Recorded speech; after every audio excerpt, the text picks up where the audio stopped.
is a Must bersama Institut Islam Nahdlatul Ulama Temanggung membangun SDM Digital Indonesia. Hari ini senang sekali saya Hesti Permasari mendapatkan kehormatan menjadi moderator dalam webinar Gerakan Literasi Pandu Digital Indonesia 2022. Halo teman-teman semuanya, apa kabar? Semoga selalu dalam keadaan sehat dimanapun teman-teman semua berada. Di sini sudah banyak sekali ya partisipan yang hadir, udah pada on cam juga nih ya, jadi saya bisa melihat nih antusiasme teman-teman dari Institut Islam Nahdlatul Ulama Temanggung. Halo semuanya, nanti kita kenal-kenalan lagi ya. Senang sekali hari ini karena pastinya ada banyak pembicara yang akan memberikan kita ilmu-ilmu baru, wawasan-wawasan baru seputar dengan digital skill, di mana literasi digital, di mana hari ini akan ada 3 pilar yang akan dibawakan oleh narasumber kita, di mana pilar yang pertama digital culture, digital etik, dan digital safety. Dengan tema hari ini ialah transformasi pendidikan di era digital. It is a must. Teman-teman semua, acara ini diselenggarakan oleh Pandu Digital Indonesia. Pandu Digital Indonesia berupaya menjadi gerakan nasional yang berkontribusi secara strategis dan substansial dalam meningkatkan literasi digital masyarakat melalui proses pendampingan yang berjalan dengan dukungan dan peran dari sosok sivitas akademi yang telah memahami literasi digital. Pesatnya perkembangan di ruang digital harus diiringi dengan kecakapan digital. Salah satunya ialah menguasai literasi digital. Ketika kita berselancar di dunia maya, kita harus paham akan aturannya.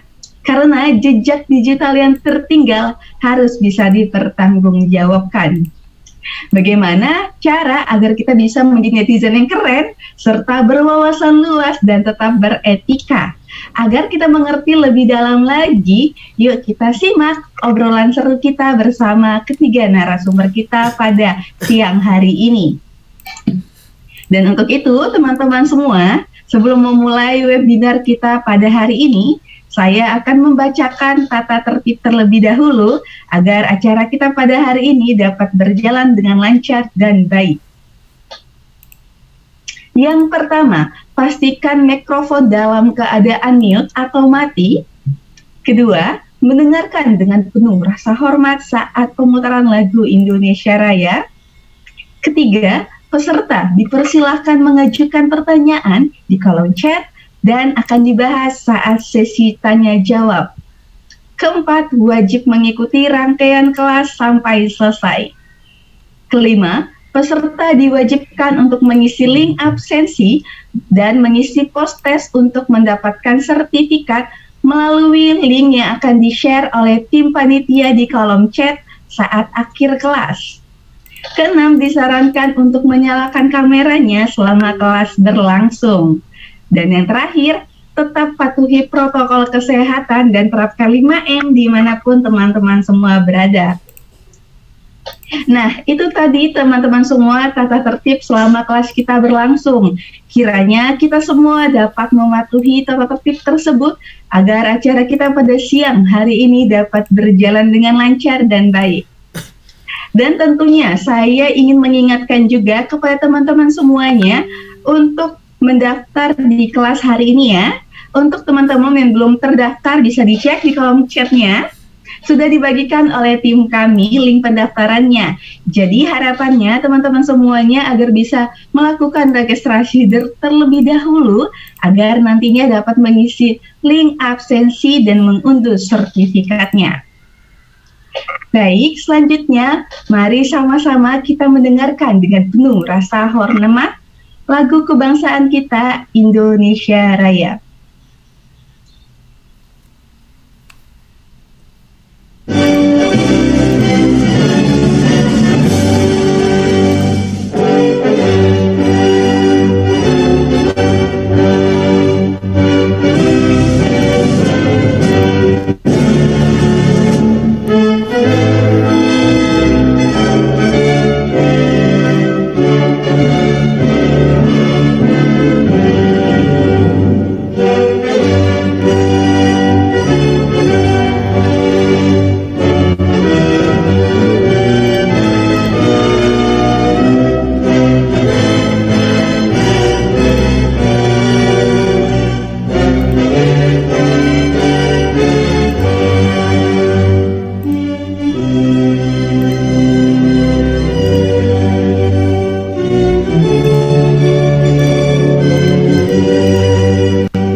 saja kita sudah mendengarkan lagu Indonesia Raya.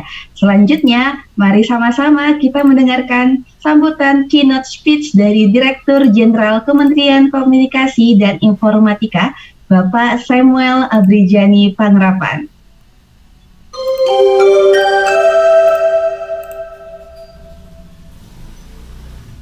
Assalamualaikum warahmatullahi wabarakatuh.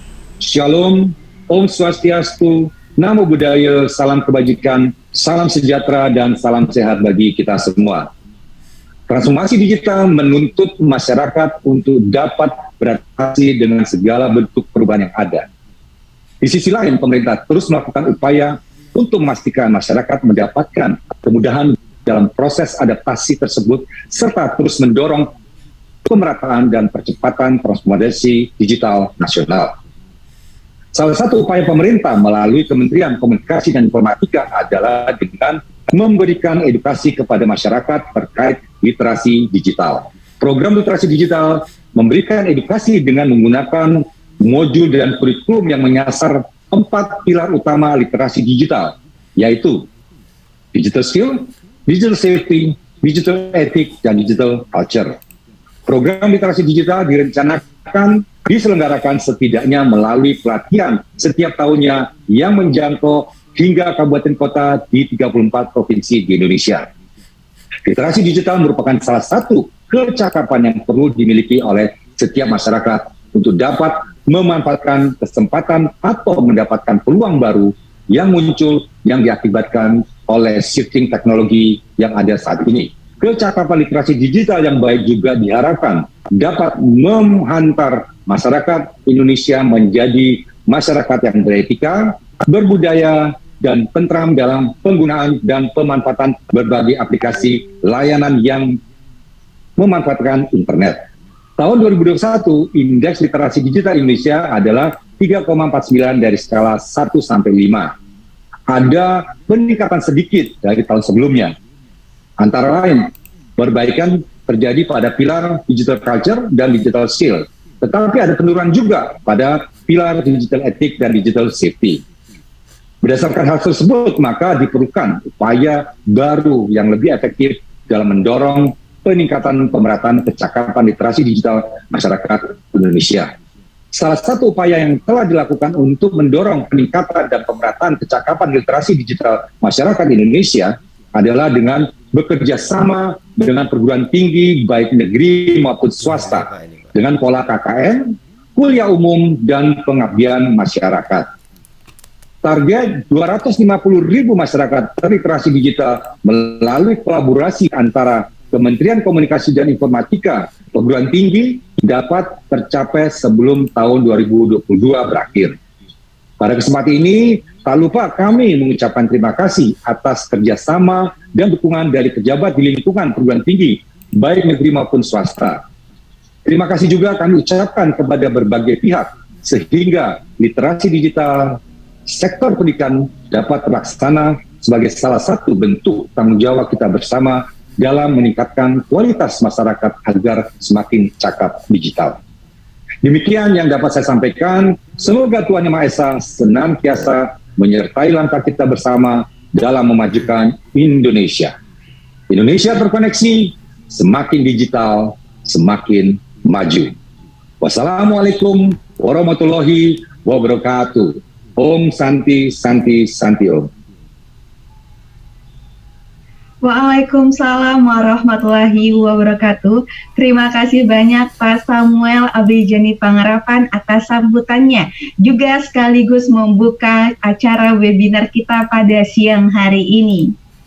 Untuk itu teman-teman semuanya masih pada semangat ya. Halo teman-teman dari Institut Islam Nahdlatul Ulama. Nah, di sini sudah banyak sekali ya yang on cam nih ya, luar biasa. Udah ada 1000 partisipan. Di sini saya mau kenalan-kenalan dulu ya. Di sini ada Pak Ahmad Imron. Selamat siang Pak. Ada Kak Ulia di sini, ada Kak Muhammad Syadat di sini ya. Ada Kak Ahmad juga, ada Kak Fajar, ada Kak Ita di sini. Wah, ramai sekali ya. Ada Pak Musli juga di sini. Selamat siang Pak. Kemudian juga di sini ada siapa lagi nih ya? Ada Kak Arifa juga di sini. Wah, ramai sekali. Boleh ya semuanya dibuka nih kameranya teman-teman semuanya ya. Dan tetap semangat nih. Pada siang hari ini pastinya teman-teman udah pada makan siang ya. Kalau belum boleh dibarengin sama makan siangnya atau boleh sambil ngemil ya teman-teman semuanya. Oke. Nah, untuk itu nanti kita lanjutkan lagi ya kenal-kenalannya teman-teman semuanya. Kita akan melanjutkan ke acara selanjutnya yaitu pemaparan dari narasumber. Hari ini akan ada 3 pilar yang akan dibawakan oleh narasumber-narasumber kita yang kece-kece, yang luar biasa, tentunya sudah berkompeten pada bidangnya masing-masing. Dan untuk itu, mari kita sapa-sapa dulu, kita kenalan-kenalan dulu bersama narasumber kita. Pilar yang pertama yaitu pilar digital culture, yang dielaborasikan dengan humanity dan empati yang akan dibawakan oleh Pak Hamidullah Ibda MPD. Beliau merupakan Wakil Rektor 1 Bidang Akademik dan Kemahasiswaan Institut Islam Nahdlatul Ulama Temanggung. Assalamualaikum, selamat siang Pak Hamidullah. Waalaikumsalam Mbak Esti. Apa kabar Pak? Baik, agak sedikit pilek tapi ini. Alhamdulillah, ya. Semoga cepat selesai ya Pak pileknya ya Pak, ya, bisa fit kembali lagi ya. Pak Habibullah. Pak, hari ini apakah mahasiswanya dari mana aja nih Pak? Fakultas apa mungkin yang bergabung pada siang hari ini? Ya, karena minggu awal perkuliahan jadi mungkin masih pada kuliah tatap muka Pak. Jadi ada 2 fakultas, Fakultas Tarbiyah Keguruan dan Syariah Hukum Ekonomi Islam, dan dari pasca sarjana belum gabung juga ini. Ada 3 fakultas itu Mbak. Baik, luar biasa sekali loh Pak, partisipannya masih bertambah nih Pak. Semoga sampai sore hari juga ya, makin ramai ya Pak. Semoga aja nanti Pak. Baik, terima kasih Pak. Kemudian kita lanjutkan lagi ke narasumber yang kedua yang akan membawakan pilar digital etik yang dielaborasikan dengan emotional intelligence yang akan dibawakan oleh Pak Ahmad Musyadat SIP. Beliau merupakan Center for Lead Yogyakarta. Assalamualaikum, selamat siang Pak Ahmad. Waalaikumsalam, selamat siang Mbak. Suaranya terdengar baik kan Mbak? Terdengar dengan baik Pak Ahmad, apa kabar Pak? Kabar baik Mbak, sehat. Alhamdulillah baik. Pak, hari ini tema kita luar biasa sekali ya Pak, terkait juga dengan transformasi pendidikan di era digital. Kira-kira dari sisi etiknya nih Pak, apa saja akan Pak Ahmad bagikan? Iya Mbak, ini isu etik biasanya paling tertinggal ya, karena umumnya kalau bicara transformasi digital kan kuat di isu teknisnya gitu. Tapi banyak hal penting soal etik, baik dari sisi mikro di para pelaku di mahasiswanya, tapi juga di lingkungan pendidikannya. Saya kira isu etik juga akan jadi sangat penting. Saya kira penting juga menyimak beberapa kasus terakhir loh di dunia pendidikan, pelanggaran etikanya bisa sampai ke hukum. Kita tahu berapa sampai ke ciduk itu aparat hukum yang terakhir. Saya kira jadi isu penting juga kita di dunia pendidikan. Terima kasih. Baik, terima kasih Pak Ahmad. Menarik sekali ya Pak materinya. Baik, kita akan ketemu lagi Pak saat sesi Pak Ahmad ya Pak. Baik, untuk pilar yang selanjutnya yaitu melengkapi kedua pilar kita hari ini, yaitu pilar digital safety yang dielaborasikan dengan critical thinking yang akan dibawakan oleh Kak Rizkika Alia Anwar. Beliau merupakan pandu digital Indonesia dan digital trainer. Baik teman-teman semuanya, kita sudah berkenalan bersama ketiga narasumber kita pada hari ini yang luar biasa, yang tentunya akan memberikan kita ilmu baru, wawasan baru terkait juga dengan literasi digital. Dan tema kita hari ini adalah transformasi pendidikan di era digital. It is a must. Baik, untuk itu tanpa menunda-nunda lagi, di sini sudah hadir ya narasumber kita yang pertama. Di sini sudah ada Pak Hamidullah Ibda MPD. Beliau merupakan Rektor 1 di bidang akademik dan kemahasiswaan Institut Islam Nahdlatul Ulama Temanggung. Boleh dihadirkan ke panggung virtual ini. Baik nih, sudah bergabung lagi ya Pak Hamidullah. Pak, baik Pak, sudah siap ya tentunya Pak untuk pemaparan materinya? Ya, siap Pak. Alhamdulillah. Baik Pak, 5 menit sebelum waktunya habis, saya mohon izin untuk mengingatkan Pak Hamidullah. Waktu dan tempat saya persilahkan. Ya, terima kasih. Assalamualaikum warahmatullahi wabarakatuh. Apakah suara saya terdengar, Mbak Esti? Ya, terdengar dengan jelas Pak. Ya, terima kasih. Alhamdulillah pada siang hari ini kami bersama teman-teman khususnya dari Institut Islam Nahdlatul Ulama Temanggung diberi kepercayaan untuk menggelar webinar ya, dan terima kasih pada Kominfo dan panitia serta narasumber dan semua mahasiswa dan semua peserta yang hadir pada kesempatan siang hari ini. Mohon izin kami akan sedikit menyampaikan berbagi terkait dengan humanity and empathy. Ini salah satu dari beberapa ya pilar literasi digital. Ada digital skill, kemampuan digital, ada digital culture, budaya digital ya, digital etik, etika digital, dan digital safety, keamanan digital. Nah, pada kesempatan kali ini nanti ada 3 dan saya kebagian yang digital culture seperti itu. Nah, kemudian perkenalan dulu mungkin ya. Nah, jadi saya di sini sebenarnya sudah menggeluti beberapa bidang ya di bidang literasi. Selain sebagai pengajar pendidik, saya juga diberi amanah menjadi PJS Direktur Utama Lembaga Penyiaran Publik Lokal Temanggung TV, dan setiap hari ya, hampir setiap hari bersinggungan dengan Kominfo Temanggung, tadi juga kontak-kontakan dengan Pak Samsul, dan beberapa aktivitas yang lain ya, termasuk di FKPT, fasilitator pendidikan inklusi, literasi numerasi POP LP Maarif Kemdikbud, fasilitator literasi di program Kemenak World Bank dan seterusnya. Dan latar belakang pendidikan saya S1 di UIN Wali Songo, S2 di UNES, dan masih on the way ya di Universitas Negeri Yogyakarta. Dan kebetulan disertasi saya juga terkait dengan kompetensi digital guru, jadi sangat relevan saya kira. Itu sekadar informasi ya. Kemudian selanjutnya dalam konteks materi ini sebenarnya nanti ada beberapa hal yang perlu kita sampaikan. Ini sudah geser belum Mbak Esti? Masih di perkenalan Pak, di slide awal. Jadi di dalam digital culture ini ada beberapa submateri ya, yang ini sudah ada di modul literasi sebenarnya, digital literasi itu. Yang pertama adalah budaya digital sebagai penguatan karakter bangsa, kemudian internalisasi nilai Pancasila, Bhinneka Tunggal Ika sebagai warga negara, dan saya juga menambah profil pelajar Pancasila karena ini konteksnya adalah pendidikan. Kemudian digitalisasi kebudayaan dan teknologi informasi komunikasi. Yang berikutnya adalah mencintai produk dalam negeri, saya kira juga penting ini ya. Kemudian ada digital warga negara, dan yang terakhir budaya komunikasi digital dalam masyarakat Indonesia. Nah, di dalam Indonesia memang datanya seperti ini ya. Kita memiliki 1340 suku, 2500 bahasa daerah, 6 agama ditambah kepercayaan. Kita jangan lupa tidak hanya punya agama-agama tapi juga punya kepercayaan.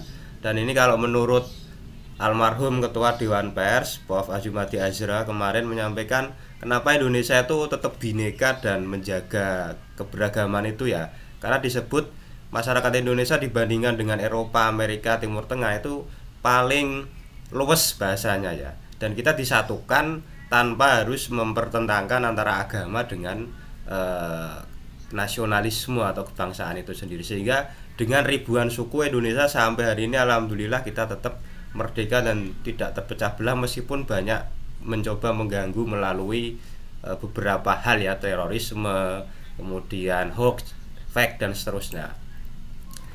Nah, dari populasi itu ternyata ini menurut survei APJI ya yang update Februari 2022, saya kira ada yang updatean terbaru, itu kita memang jumlah populasi dari 277,7 juta yes on yes ya, ini yang menggunakan HP ternyata banyak ya. Bahkan saya sendiri punya HP 2 Mbak Esti. Jadi teman-teman saya kira juga punya banyak HP ya. Artinya kita memang basic need kehidupan sehari-hari adalah HP, dan kita pengguna internet juga lumayan banyak, 204,7 juta, pengguna media sosial aktif ya sampai 191,4 juta. Nah, tetapi tidak semuanya, ini saya ambil dari buku modul literasi digitalnya Kominfo ya, tidak semuanya memiliki budaya digital yang baik dalam konteks ini.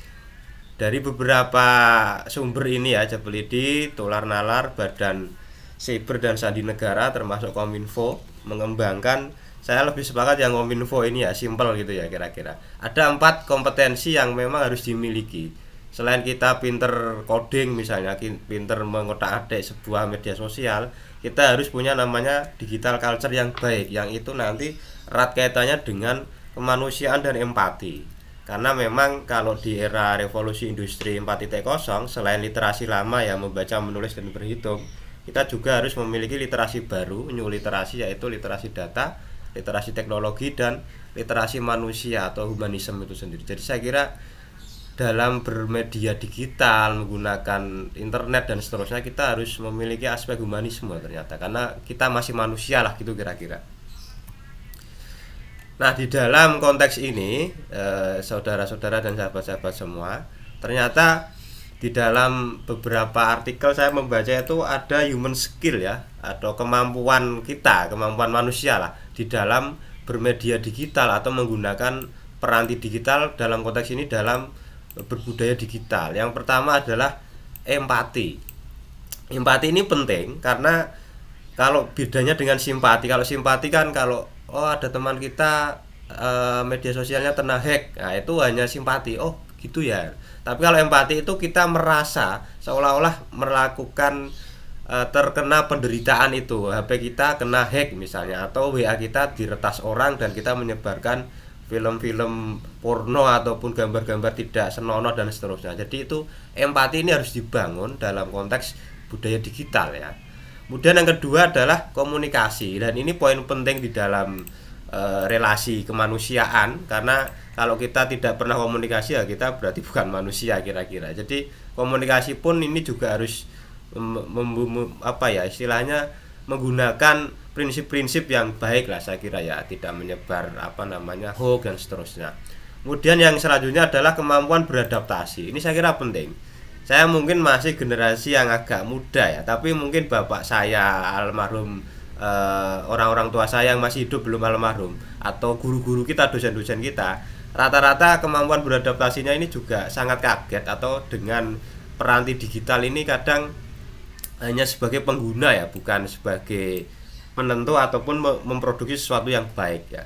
Kemudian yang ketiga adalah budaya kepemimpinan. Jadi di dalam budaya digital ini kita harus memiliki yang namanya pelatihan atau sering mengikuti coaching seperti ini. Saya kira juga sangat positif kegiatan ini dalam rangka kita menumbuhkan jiwa kepemimpinan untuk mengerem diri sendiri. Jadi inti dari kepemimpinan itu minimal seni mengelola diri sendiri agar tidak kagetan, tidak mudah menge-share berita hoax dan seterusnya ya.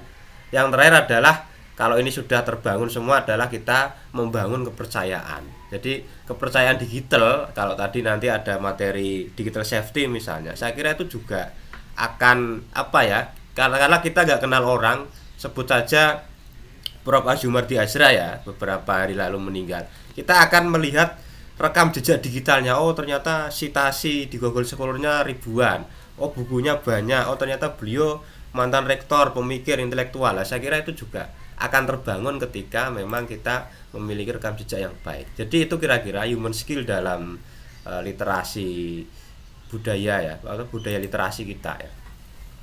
Kemudian bagaimana nilai Pancasila dan Bhinneka Tunggal Ika kita sebagai warga negara? Saya kira kalau mahasiswa Indonesia saya kira sudah nasionalis semua lah ya. Dan yang paling pokok adalah Pancasila ini bagaimana kita mentransformasi di dalam kehidupan sehari-hari. Jadi mulai dari sila pertama, sila kedua, sila ketiga, sila keempat sampai sila gotong royong, dan ini sebenarnya kita diikat di dalam Ika itu sendiri ya.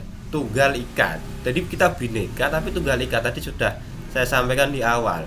Berbagai macam bahasa, suku, kebiasaan, seni, lagu dan semuanya berbeda tapi kita kok masih bisa bersatu. Lah ini saya kira modal di dalam budaya digital kita ya.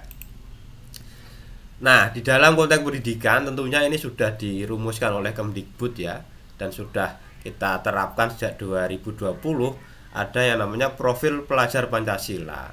Dimulai dari beriman dan bertakwa kepada Tuhan ya. Jadi kita bukan negara yang liberal kafir ya, tetapi kita bertuhan yang Maha Esa seperti itu. Kemudian kita kreatif ya, gotong royong, berkebinekaan global, bernalar kritis dan mandiri. Jadi 6 dari nilai-nilai dalam profil pelajar Pancasila ini tentunya harus minimal lah kita lakukan di dalam kehidupan sehari-hari, utamanya dalam bermedia digital. Kemudian yang kedua adalah digitalisasi kebudayaan dan teknologi informasi. Nah, saya kira penting hari ini bagaimana kebudayaan itu memang harus hadir di dalam ruang-ruang digital ya. Jadi tidak hanya pentas di dalam masyarakat secara offline bahasa sekarang ya. Tetapi bagaimana ruang-ruang digital itu memang kita isi dengan budaya-budaya kita. Sebut saja contoh saya membawahi barongan namanya, barongan Kumoro Krido Mustiko di Blora, itu punya adik saya. Itu awalnya hanya iseng membuat konten di YouTube ya, tapi ternyata memotivasi beberapa grup-grup barongan yang lain. Begitu pula bisa kita lakukan juga melalui produksi klip video, tidak hanya video saja ya, kita bisa share di TikTok ya, di Netflix dan video dan platform-platform aplikasi yang memang itu disediakan, bisa kita mendigitalkan kebudayaan ya. Menulis pada beragam media siber termasuk media sosial ini juga bagian dari digitalisasi kebudayaan dan aplikasi budaya, dan juga banyak sekali pokoknya lah. Apalagi sekarang anak-anak muda itu kalau buat konten kan sangat menarik ya. Nah, alangkah baiknya hal itu juga kita promosi budaya ya. Oh, kira-kira Temanggung itu punya budaya apa ya? Nah, ini saya kira melalui beberapa platform digital ya, termasuk kita juga mengelola Temanggung TV itu juga sering melakukan beberapa live streaming ataupun live di TV, beberapa event-event yang diselenggarakan oleh pemerintah daerah maupun masyarakat, karena Temanggung juga terkenal dengan kota pameran ya, atau kota pagelaran yang digagas oleh bupati gitu ya. Ini mulai misalnya Wiwit Bako ini juga menarik, sampai ini juga menjadi istilahnya destinasi budaya saya menyebutnya ya. Nah, berikutnya adalah bagaimana kita memang harus mencintai produk dalam negeri. Saya yakin bapak-bapak, sahabat-sahabat semua di sini hampir tiap minggu itu COD ya. Nah, termasuk saya. Tapi COD-nya kebanyakan masih produk dalam negeri atau luar negeri. Saya kira juga harus dibiasakan. Bahkan keluarga saya utamanya ya, itu sudah hampir ya 4 tahunan ini tidak menggunakan kopi umum. Saya nyebut kopi umum ya, tapi kita menggunakan kopi khas Temanggung yang menjadi bagian dari produk Indonesia, kira-kira seperti itu. Begitu pula dengan produk-produk lain ya, lewat UMKM, dan baik berupa makanan, minuman, sandang, pangan maupun kebutuhan elektronik juga harus kita ya, kalau bisa yang produk dalam negeri lah, kira-kira seperti itu. Nah, ini juga penting, hak digital ya, warga negara atau hak digital kita. Kalau kita mau menggunakan sesuatu itu ternyata ada undang-undangnya loh. Jadi ada kekayaan intelektualnya loh. Dan ini sudah kita lakukan sejak 2020 lah ya. Jadi karya-karya mahasiswa misalnya seperti game, seperti logo kemarin ya saat ospek itu juga kita ciptakan melalui Dirjen KI Kemenkumham. Jadi di situ ada beberapa hak cipta ya, atau hak intelektual, Jadi ada pertama hak cipta, paten, merek dagang, desain industri, dan indikasi geografis. Artinya tidak semua yang kita gunakan di internet itu bebas, ternyata ada hak ciptanya loh. Bahkan kalau kita misalnya ada blogger ya, kadang kan ada image seperti itu mau kita upload itu gambar berhak cipta. Nah, artinya itu sudah menjadi klaim pertama orang yang mengupload, meskipun itu menjadi semua orang bisa mengakses ya, open access. Nah, saya kira ini penting bagaimana kita melindungi kekayaan intelektual, utamanya yang berkaitan dengan kemanusiaan. Bagaimana budaya itu jangan sampai dicolong ataupun diklaim Malaysia misalnya saya menyebut ya, ataupun negara lain. Jadi saya kira hak digital ini harus kita lindungi melalui hak kekayaan intelektual yang saya kira harganya juga murah kalau kita menciptakan itu ya, sekitar 200 sampai 500 dan jutaan kalau yang paten merek dagang itu ya. Jadi itu. Kemudian ini juga penting ya di dalam konteks pendidikan, karena hampir semua hari ini kalau mahasiswa menulis makalah, artikel, buku, skripsi, tesis maupun disertasi, itu mau tidak mau basic need-nya adalah Google Internet. Tetapi apakah semua dari sumber search engine itu bereputasi bahasanya ya? Tidak bisa. Jadi harus kita menggunakan ya minimal kita melakukan namanya sitasi atau menyantumkan sumbernya ya. Melakukan parafrasa itu kita menggunakan teknik agar tidak terkena similarity ya, kesamaan. Kemudian kita menginterpretasi dari teks yang kita kutip dan kita melakukan cek menggunakan Turnitin, aplikasi anti plagiarisme, dan ini sudah kita lakukan jalan 2 tahun ini. Artinya semua karya mahasiswa sebelum lulus itu sudah lolos ya, cek Turnitin 35% sementara dari total ratusan halaman. Jadi saya kira di sini juga ada sekitar 4 ya yang harus kita hindari, tidak hanya plagiarisme. Memang yang pertama adalah plagiasi, kita mengutip tanpa menyantumkan sumber termasuk plagiasi. Kemudian ada yang namanya duplikasi, kita menduplikat layaknya kunci apa yang hilang terus kita duplikat, mirip tapi tidak asli ya. Yang kedua duplikasi, yang ketiga adalah falsifikasi, yaitu pemalsuan data. Yang terakhir adalah fabrication atau fabrikasi, yaitu kita memabrik data dari ini seolah data kita padahal itu data orang lain. Jadi minimal 4 hal itu kita hindari, termasuk yang terakhir itu adalah self plagiarism ya. Kita melakukan mensitasi, mengutip karya sendiri itu ternyata juga tidak boleh kalau terlalu banyak. Jadi mengutip karya pribadi itu tidak boleh juga ya. Jadi itu beberapa kita harus menghindarinya. Kemudian ini juga penting di dalam bermedia sosial ya. Ini saya kutip dari Dewan Pers, materi Dewan Pers. Kemudian beberapa tip ya. Yang pertama kita harus menjaga privasi. Ini 5 bijak bersosmed ya. Jadi privasi kita itu kadang jangan diumbar ya, terutama mbak-mbak ini ya, seringnya apapun diumbar di media sosial ini tidak baik juga ternyata ya. Harus ya kita jaga lah. Ibarat kalau orang Jawa itu udo ya udo neng jangan telanjang gitu kira-kira. Karena hari ini apapun ya, mau makan diupload, mau apa diupload ya. Ini saya kira harus kita jaga privasinya. Kemudian jaga keamanan akun ya, ini penting. Kadang kita sendiri lupa dengan user dan password media-media yang kita miliki. Dan jangan sekali-kali membagikan ya, apalagi eranya WA web, pinjam laptopnya orang ya. Ini beberapa teman kemarin kena banyak yang kena hacker ya.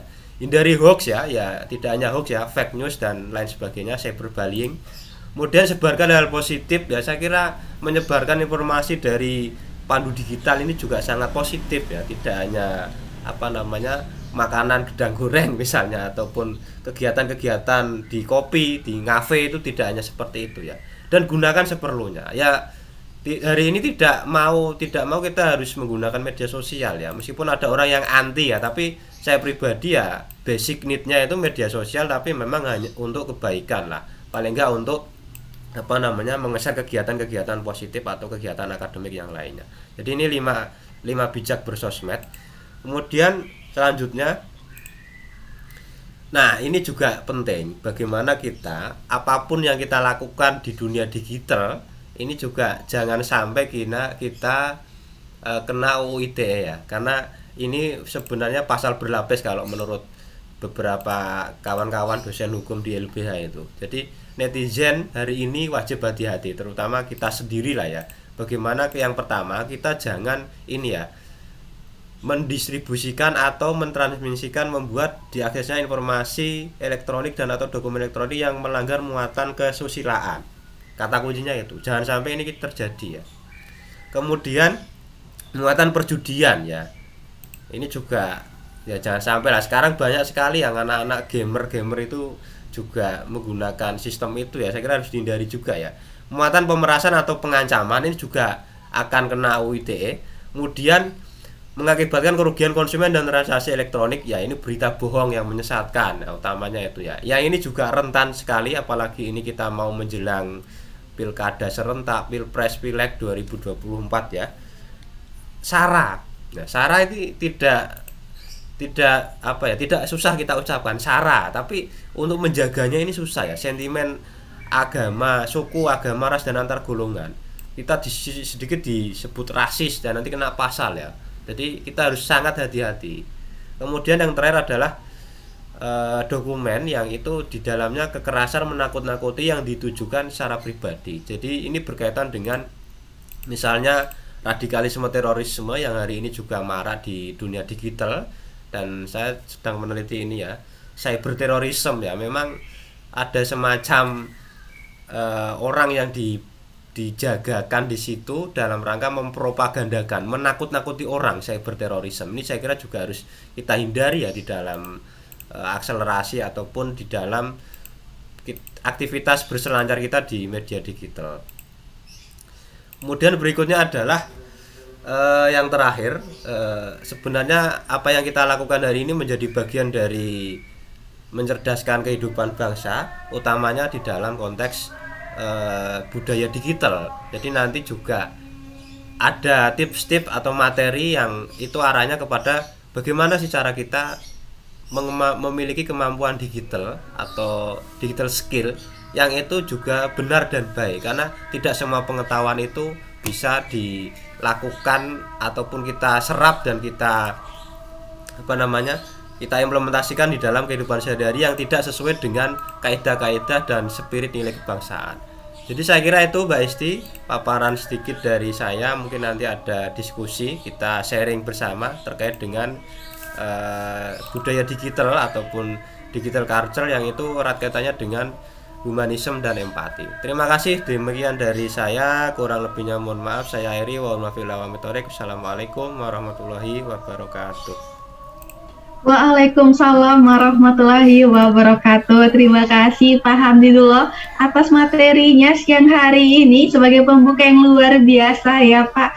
Saya setuju sekali bagaimana juga di era digital ini kita ketahui budaya kita ini mempunyai beragam suku, budaya, bahasa, agama, juga bagaimana cara kita berinteraksi tetap memperhatikan etikanya ya Pak. Bagaimana juga kita sebagai warga Indonesia tetap mencintai produk dalam negeri, mempromosikan bagaimana juga kita bisa menjadi produsen konten-konten yang kreatif ya Pak. Bagaimana juga dapat mempromosikan nih produk dalam negerinya. Baik Pak Hamidullah, kita akan ketemu lagi Pak saat sesi diskusi tentunya. Ya, terima kasih Mbak.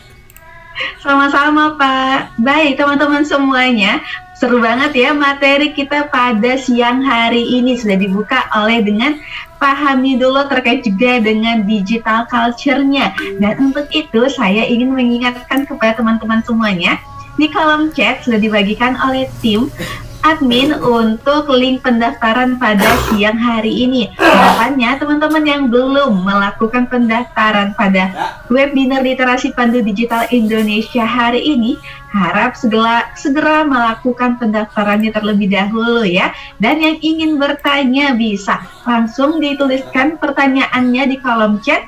Sudah dibagikan juga oleh tim panitia ya teman-teman semuanya format pertanyaannya. Dan untuk itu, tanpa menunda-nunda lagi ya tentunya teman-teman semuanya, di sini sudah hadir narasumber kita yang kedua yang akan membawakan pilar digital etik. Selamat siang Pak Ahmad Musyadat. Selamat siang Mbak Esti. Apa kabar Pak? Sehat Mbak, alhamdulillah.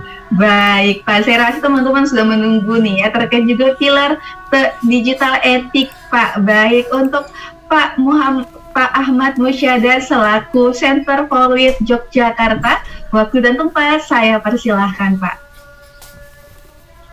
Baik, terima kasih Mbak Esti, Mas Hamid, Mbak Alia, teman-teman mahasiswa dari Institut Islam Nahdlatul Ulama Temanggung yang hadir dalam webinar kali ini. Berikutnya mungkin nanti giliran saya meneruskan dari apa yang tadi sudah disampaikan oleh Mas Hamid tadi, yang mengawali dengan perspektif digital culture yang kemudian dikontekstualisasikan terhadap tema webinar kita kali ini kaitan dengan transformasi pendidikan di era digital. Nah, baik teman-teman sekalian, mahasiswa INISNU Temanggung, sebelum mengawali paparan saya ingin memperkenalkan diri dulu, izin memperkenalkan diri. Saya Ahmad Musaddad, saya dari Center for Lead Yogyakarta. Sebelum ini aktivitas saya lebih banyak terhubung dengan di dunia GSO dan beberapa waktu lalu menjadi bagian dari Universitas Nahdlatul Ulama di Yogyakarta. Saya saat ini sudah tidak lagi di sana, tapi saya sempat selama kisaran 2 tahun mengepalai program laboratorium sosial di UNU Yogyakarta. Ini sementara saya menyebutnya program karena ini kira-kira mirip dengan MPKM, tetapi kalau di UNU Yogyakarta memang menyebutnya lebih awal dengan laboratorium sosial yang kami lakukan sebelum MPKM dijalankan. Selain itu saya juga saat ini masih aktif di Lapesdam PWNU Daerah Istimewa Yogyakarta. Nah, teman-teman sekalian, isu soal transformasi pendidikan di era digital ini sebenarnya memang tentu sudah diprediksi atau sudah jadi kepastian setelah sekian waktu ke belakang.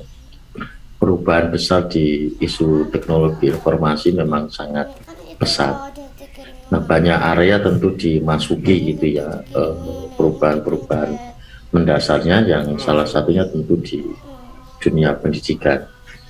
Nah, praktik paling masif barangkali kita mulai menyentuh isu digital, isu digitalisasi di dunia pendidikan memang saat pandemi kemarin. Tidak ada pihak yang kemudian atau semua pihak dipaksa untuk kemudian masuk ke ruang semacam ini dengan sekian pembatasan sosial maupun lainnya gitu, yang membuat kemudian tantangan besar lalu muncul di dunia pendidikan kita. Nah, tetapi sebenarnya ada konteks besar dari perubahan yang sebenarnya tengah terjadi di dunia atau tatanan dunia baru yang sebenarnya ditandai oleh 4 hal utama yang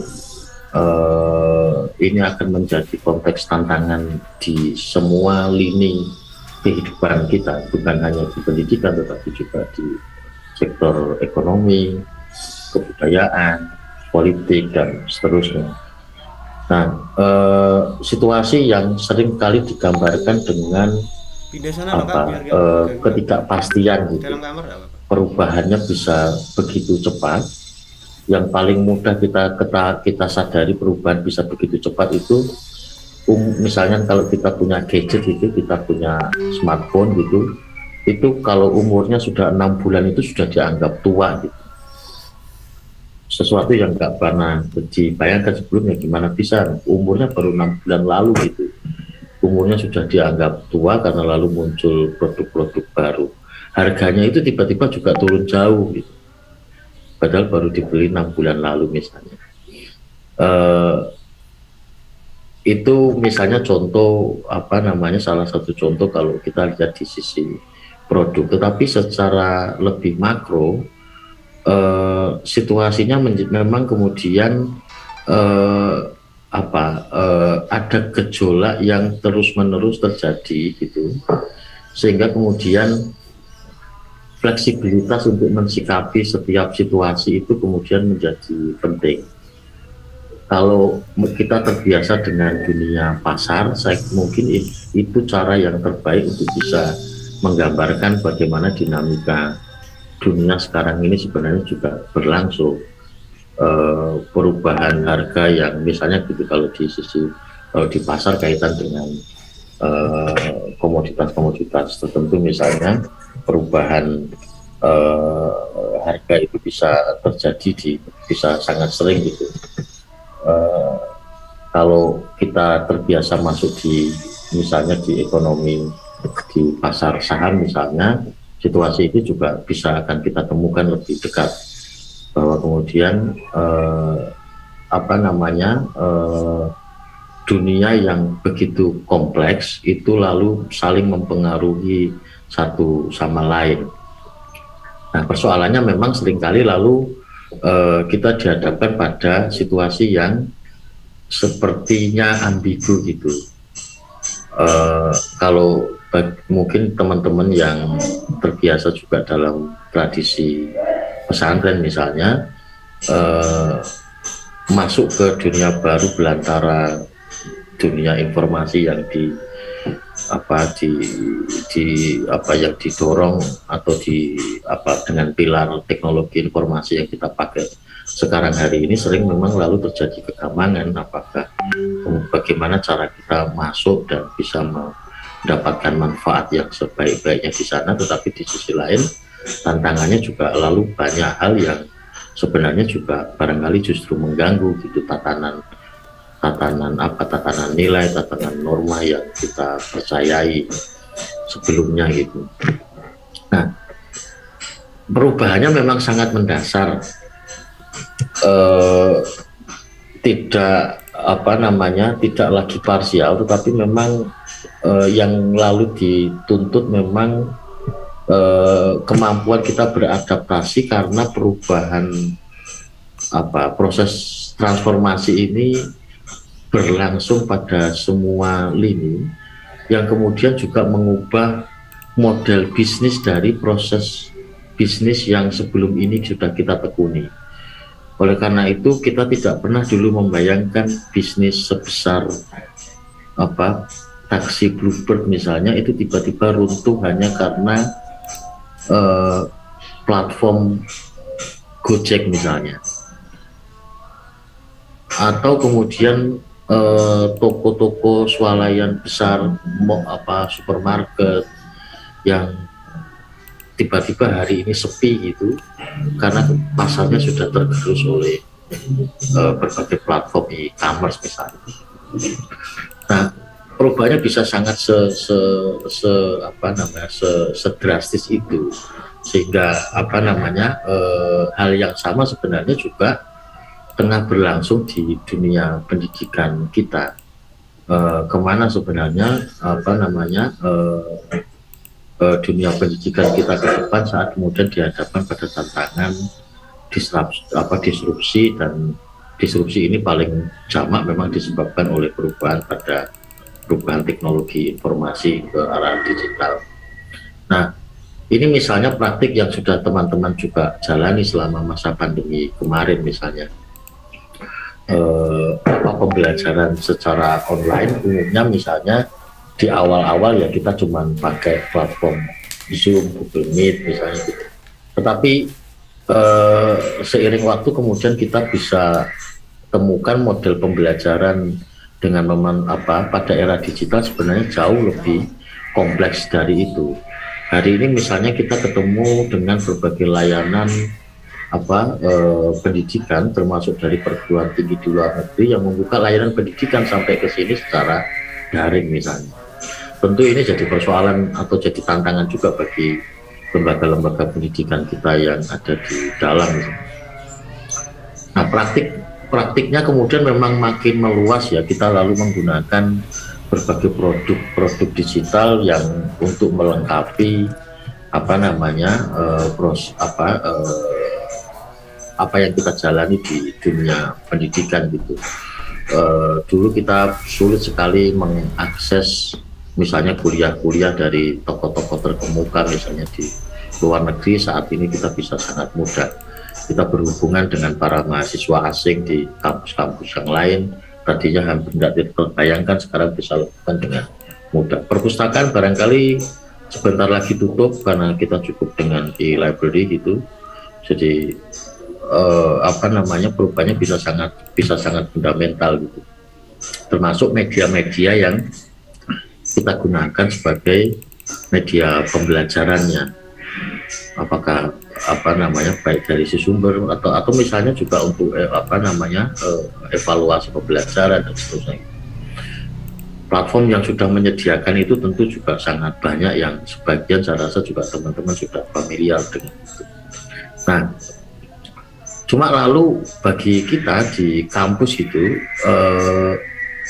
kemana lalu kita akan membawa dunia pendidikan kita di era digital. Saya akan menyinggung hal-hal makro ini dulu sebelum masuk ke persoalan-persoalan etika yang nanti bisa kita bahas di slide-slide ke belakang.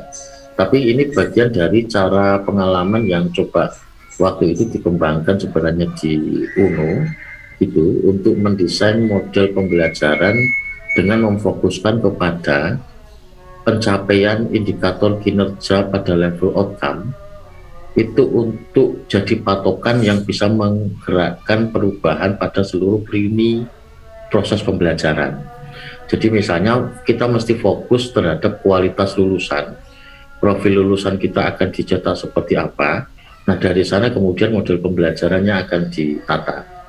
Nah, ini cara yang kemudian bisa dipilih atau yang waktu itu dipilih oleh UNU untuk mengubah model pembelajarannya tidak lagi atau tidak dimulai dari pengendalian input dan proses, tetapi kita menggunakan outcome sebagai patokan untuk kemudian menata kembali level input, level proses, dan level outputnya. Itu yang kira-kira kebutuhannya, karena kita penting untuk memastikan bahwa lulusan kita di perguruan tinggi memang itu sesuai dengan kebutuhan atau mampu menjawab persoalan-persoalan saat mereka sudah tidak lagi di kampus itu. Nah, tentu perubahannya kemudian bisa sangat kompleks dan memang prosesnya menjadi bertahap. Memastikan proses belajar tidak lagi teaching tetapi learning misalnya. Lalu menciptakan bahwa kampus, ruang kelas, ruang kuliah, dosen itu bukan satu-satunya orang atau satu-satunya tempat di mana mahasiswa bisa mendapatkan sumber pembelajaran. Nah, penggunaan pemanfaatan teknologi kemudian tentu menjadi sangat penting, termasuk kemudian menggunakan ekosistem di luar kampus sebagai ruang di mana mahasiswa bisa mendapatkan pembelajaran banyak hal.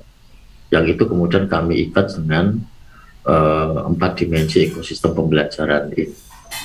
Nah, variasinya tentu ini bisa sangat banyak dan pengembangan pada level metode tentu bisa sangat penting pendetilan di hal-hal semacam ini, termasuk salah satunya misalnya membangun model pendidikan misalnya dengan memanfaatkan model gamifikasi misalnya gitu untuk mengemas proses pembelajaran menjadi sangat menarik gitu bagi mahasiswa.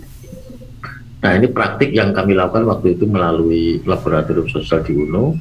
Istilah kami itu start from the end, ini untuk menjelaskan outcome based dari model pembelajaran yang dikembangkan. Lalu kemudian isu digitalisasi dimasukkan di sana karena waktu itu ini dipraktekkan saat masa pandemi, sehingga kekuatan pada learning management system yang kami pakai waktu itu, kami sebatas waktu itu masih menggunakan Google Classroom dan platform Zoom saja gitu untuk memperkuat sistem pengendalian pembelajaran mahasiswa di lapangan. Nah, di mana lalu kemudian posisi etika pendidikan gitu kalau dihadapkan pada tantangan semacam itu. Nah, persoalan tentang isu pendidikan tentu di era digital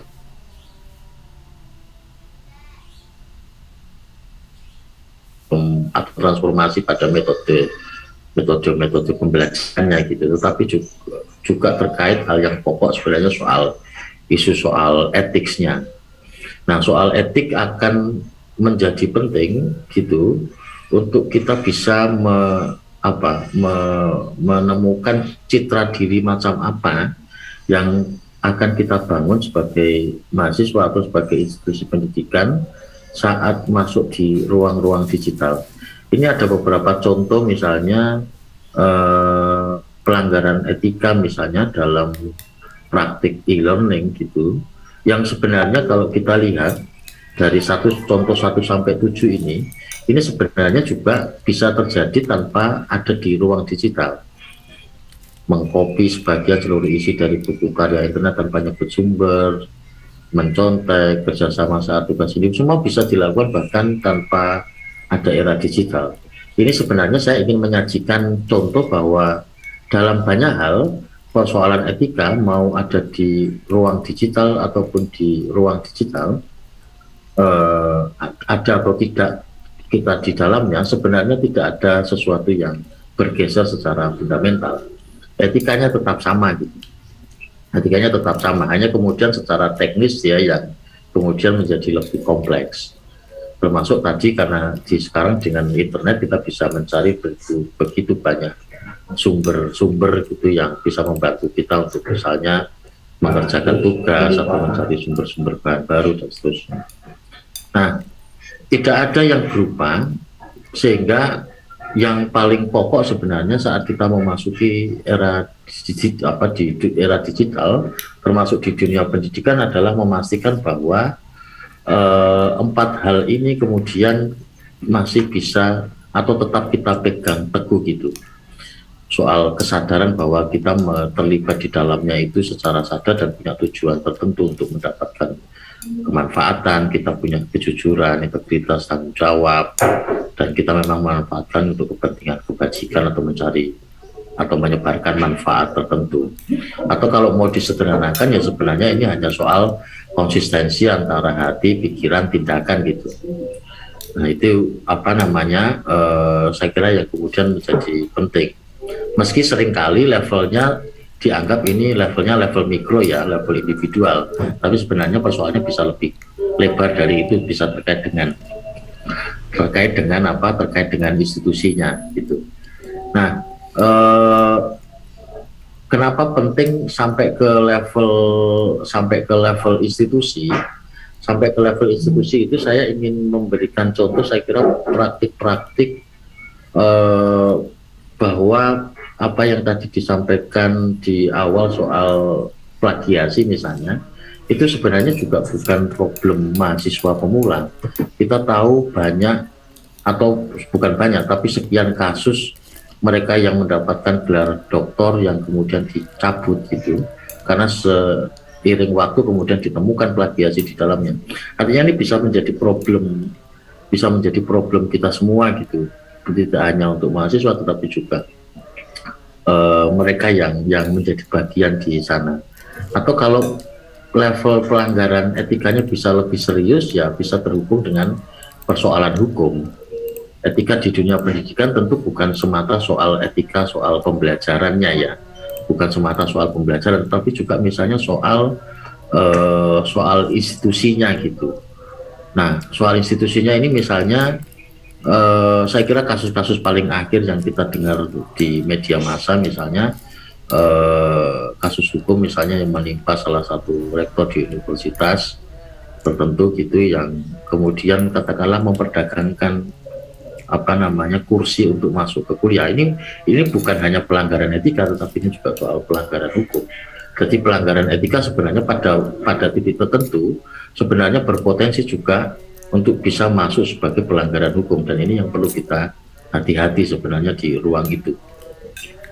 Nah, termasuk bagian dari etika, kita juga mengenal istilah soal etiket gitu, atau kalau di dunia digital lalu dibuat istilah baru tentang netiquette. Sebenarnya hanya pengistilahan saja sih bagi saya, tetapi bagian pentingnya sebenarnya di sini adalah memastikan kita masing-masing saat terlibat di ruang-ruang digital kita punya etiket yang cukup, etiket itu kira-kira kemampuan kita untuk berperilaku gitu, dengan tata perilaku kita di dunia digital gitu, yang misalnya tetap memegang nilai-nilai, norma-norma yang sebenarnya juga berlaku dalam kehidupan kita sehari-hari, soal sopan, soal tidak berbohong dan seterusnya gitu.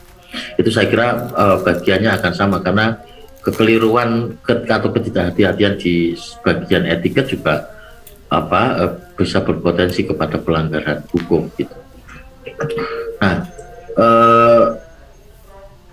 kalau kembali ke soal dunia pendidikan gitu, saya ingin menyederhanakan dengan pentingnya kita membangun sikap bertanggung jawab di dalam kebebasan. Ini kebebasan hampir tidak mungkin bisa dihambat gitu.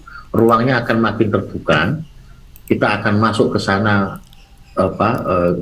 kita nggak mungkin menghindar gitu untuk tidak terlibat di dalamnya, tetapi bagaimana terlibat secara bertanggung jawab itu kemudian menjadi penting.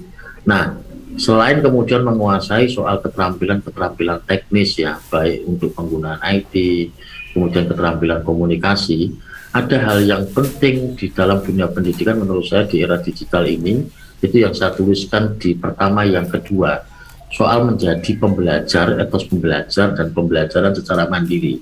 Karena sumbernya begitu banyak, kita tidak mungkin lagi menggunakan hanya bersandar pengetahuan itu kita andekan hanya ada pada dosen kita, hanya ada di kampus kita, hanya ada sumber-sumber pembelajaran yang diberikan di kelas. Saya kira itu menjadi tidak mungkin gitu. Nah, itu ruang baru yang saya kira jadi tantangan kita bersama.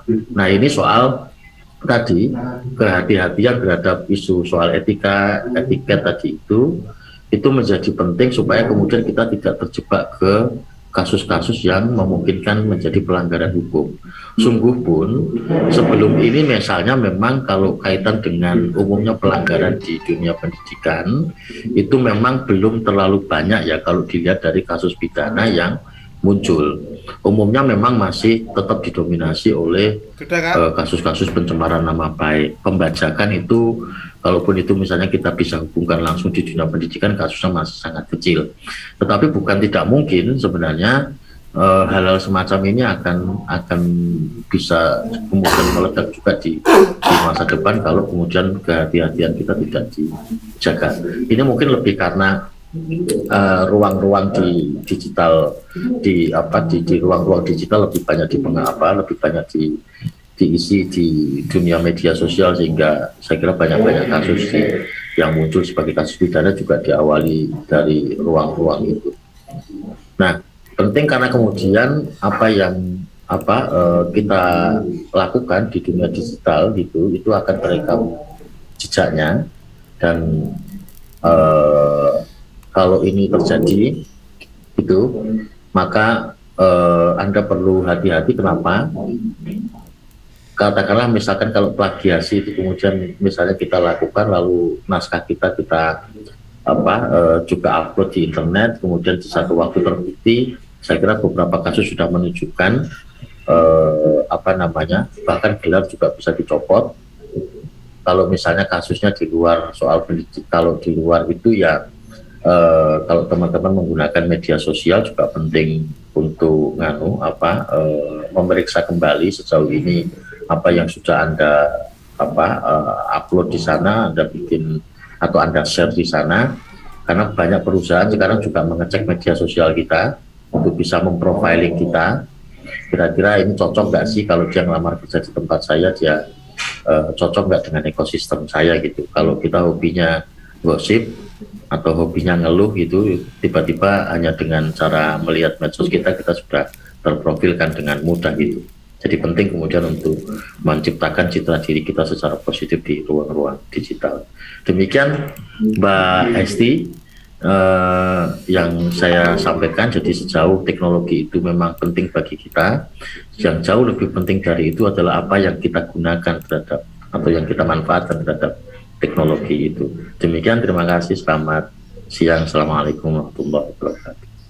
Waalaikumsalam warahmatullahi wabarakatuh. Terima kasih Pak Ahmad atas materinya yang luar biasa pada siang hari ini ya, terkait juga dengan etika digital. Bagaimana juga kita pentingnya untuk memanfaatkan teknologi digital sebaik mungkin ya Pak. Bagaimana juga kita sebagai warga negara harus memahami Undang-undang ITE ya Pak, jangan sampai kita nggak tahu nih undang-undang ITE yang ada kita melanggar dan juga tidak memahami akan itu rekam jejak digital yang juga nantinya akan dibahas oleh Mbak Rizkika tentunya.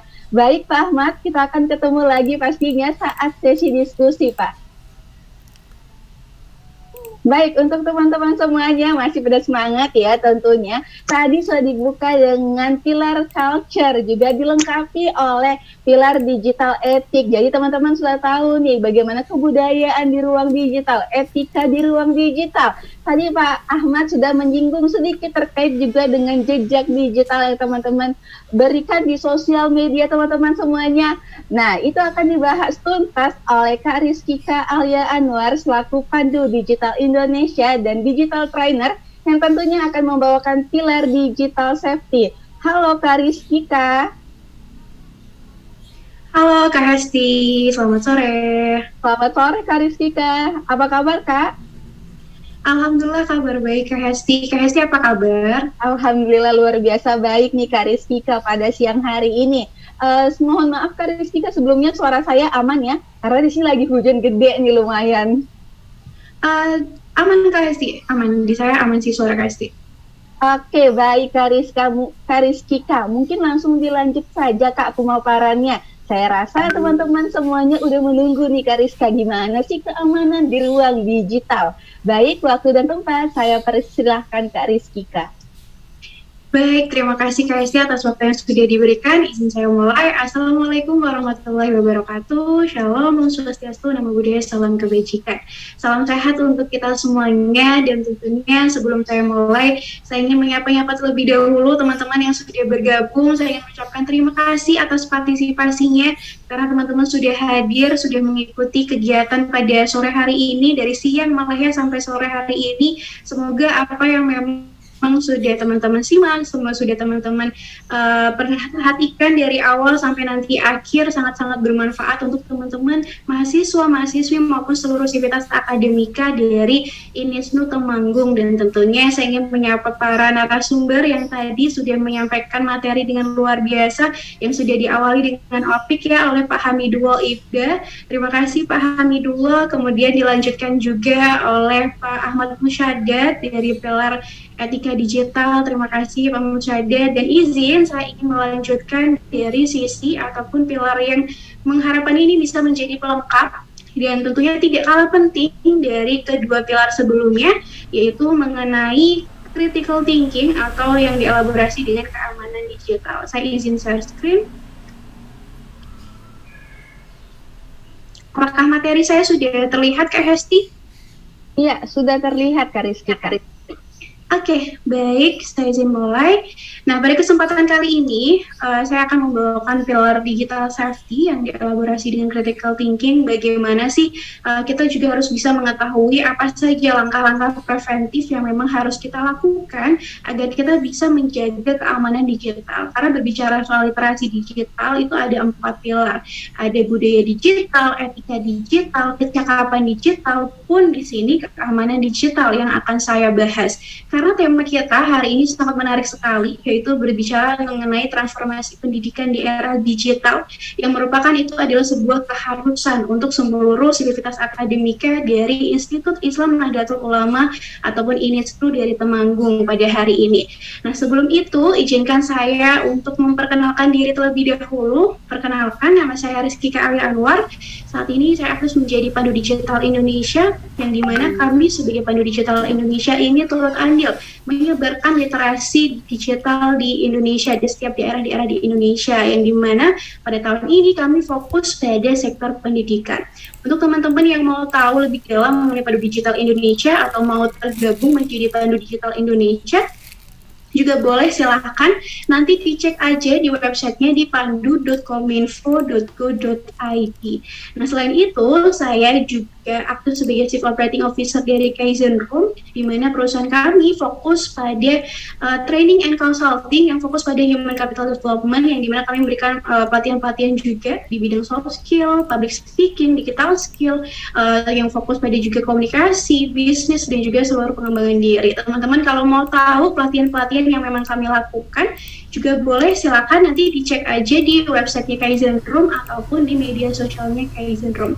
Selain itu saya juga aktif sebagai content writer, copywriter, dan juga digital trainer. Yang mau terhubung ataupun terkoneksi dengan saya juga boleh silakan di media sosial saya di Rizkika Alia. Oke, di awali materi saya ingin mengawalinya dengan sebuah statement yang dimana statement ini merupakan statement yang harapannya bisa kita sepakati bersama bahwa hadirnya literasi digital dan juga reformasi dalam pembelajaran ini bertujuan agar terciptanya upaya perbaikan di sektor pendidikan, yang dimana kita juga harus mengetahui bahwa semua dari kita, baik mahasiswa-mahasiswi maupun para tenaga pendidik, itu tuh sama-sama memiliki peran yang sama. Untuk apa? Untuk bisa menghadirkan pendidikan yang lebih bermutu, pendidikan yang lebih berkualitas lagi. Dengan apa? Dengan memanfaatkan yang namanya literasi digital.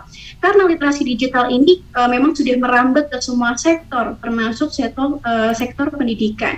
Yang dimana di sektor pendidikan ini harapannya literasi digital itu dapat membantu bagaimana sih teman-teman itu dapat belajar, dapat mengembang pendidikan yang lebih baik lagi dari sebelumnya. Yang juga tuntutannya teman-teman semuanya dituntut untuk bisa terus beradaptasi. Dengan apa? Dengan berbagai perubahan yang saat ini memang sudah terjadi, dengan perkembangan teknologi yang saat ini memang sudah terjadi. Maka dari itu di sini juga sudah didukung juga oleh sebuah data dari We Are Social Hotsuite yang menyebutkan bahwa per Februari di Indonesia ini sudah terdapat 204,7 juta pengguna internet, yang dimana itu setara dengan 73,7% dari populasi penduduk di Indonesia, yang dimana kita juga menyadari bahwa kebiasaan kita saat ini memang sudah sangat terbantukan dengan hadirnya internet ini. Kita juga menyadari bahwa dari bangun tidur sampai mau tidur itu tuh tidak bisa lepas dari gadget ataupun dari smartphone kita, karena memang saat ini sudah banyak sekali aktivitas-aktivitas yang memang sudah kita lakukan dengan menggunakan internet ini, yang dimana harapannya kita bisa menggunakan internet ini sebagai untuk hal-hal yang memang dapat membantu produktivitas kita, dapat meningkatkan juga kreativitas kita. Memang banyak sekali perubahan gaya hidup yang itu menjadi serba digital, yang menawarkan banyak sekali kemudahan-kemudahan dan juga kepraktisan dalam melakukan berbagai aktivitas. Yang tadi di awal juga sudah disampaikan ya, selamat pahami dulu, kalau kita saat ini kalaupun mau transaksi, mau belanja, mau beli apa-apa, juga kita gampang banget tinggal klik aja di smartphone. Kalau mau beli, nanti barangnya datang langsung ke rumah. Begitupun kita juga harus menyadari dengan banyaknya perubahan-perubahan yang terjadi, juga diiringi juga dengan apa? Dengan tantangan-tantangan baru yang memang harus terus kita hadapi. Karena di sisi lain potensi buruk juga ada banyak sekali ancaman-ancaman kejahatan digital yang ternyata itu mengincar kita setiap hari, mulai dari penipuan maupun pencurian data, yang dimana saat ini juga sudah ramai sekali ya perbincangan ataupun topik-topik yang membicarakan tentang kebocoran data, tentang keamanan digital, yang harapannya teman-teman dari Inisnu Temanggung juga sudah mulai aware, sudah mulai peduli dengan keamanan digitalnya, karena kita menyadari bahwa kita saat ini memang sudah lebih banyak sekali mengakses ataupun menggunakan internet dalam kehidupan sehari-hari kita, bukan hanya untuk terhubung ataupun terkoneksi dengan teman-teman lainnya, ataupun untuk belajar, bekerja, belanja, ataupun menggunakannya untuk mencari informasi dan lain sebagainya. Banyak hal yang memang kita lakukan di dunia digital. Nah, maka dari itu kita juga harus terus waspada dengan berbagai ancaman yang hadir di ruang digital ini. Maka dari itu penting untuk teman-teman semuanya bisa memiliki kompetensi ataupun menguasai yang namanya keamanan digital. Sebenarnya apa sih itu keamanan digital? Kenapa kita harus melakukannya? Nah, teman-teman semuanya, keamanan digital ini dapat dimaknai sebagai sebuah proses sebuah proses untuk bisa memastikan berbagai penggunaan layanan digital, baik secara daring maupun luring itu dapat dilakukan secara aman. Di mana tidak hanya untuk mengamankan data-data pribadi kita ataupun data yang kita miliki, melainkan juga melindungi data pribadi yang sifatnya rahasia. Karena saat ini di ruang digital itu banyak sekali oknum-oknum yang tidak bertanggung jawab, yang dapat mengincar kita ataupun bahaya sekali dalam aktivitas kita dalam sehari-hari di ruang digital itu. Maka penting tadi kita tahu ya, kita harus mengamankan data-data pribadi kita di ruang digital. Nah, dalam keamanan digital, ini ada beberapa kompetensi yang ternyata juga harus bisa dimiliki ataupun dikuasai oleh teman-teman semuanya. Yang pertama di sini bagaimana teman-teman itu bisa mengamankan perangkat digitalnya. Jadi di sini jangan asal download ataupun jangan asal unduh aplikasi-aplikasi yang mungkin menurut teman-teman itu menarik, tapi ternyata aplikasi tersebut berbahaya. Jadi di sini kalau bisa mau mendownload aplikasi ataupun mau membuat akun, pastikan itu sesuai dengan kebutuhan dari teman-teman semuanya.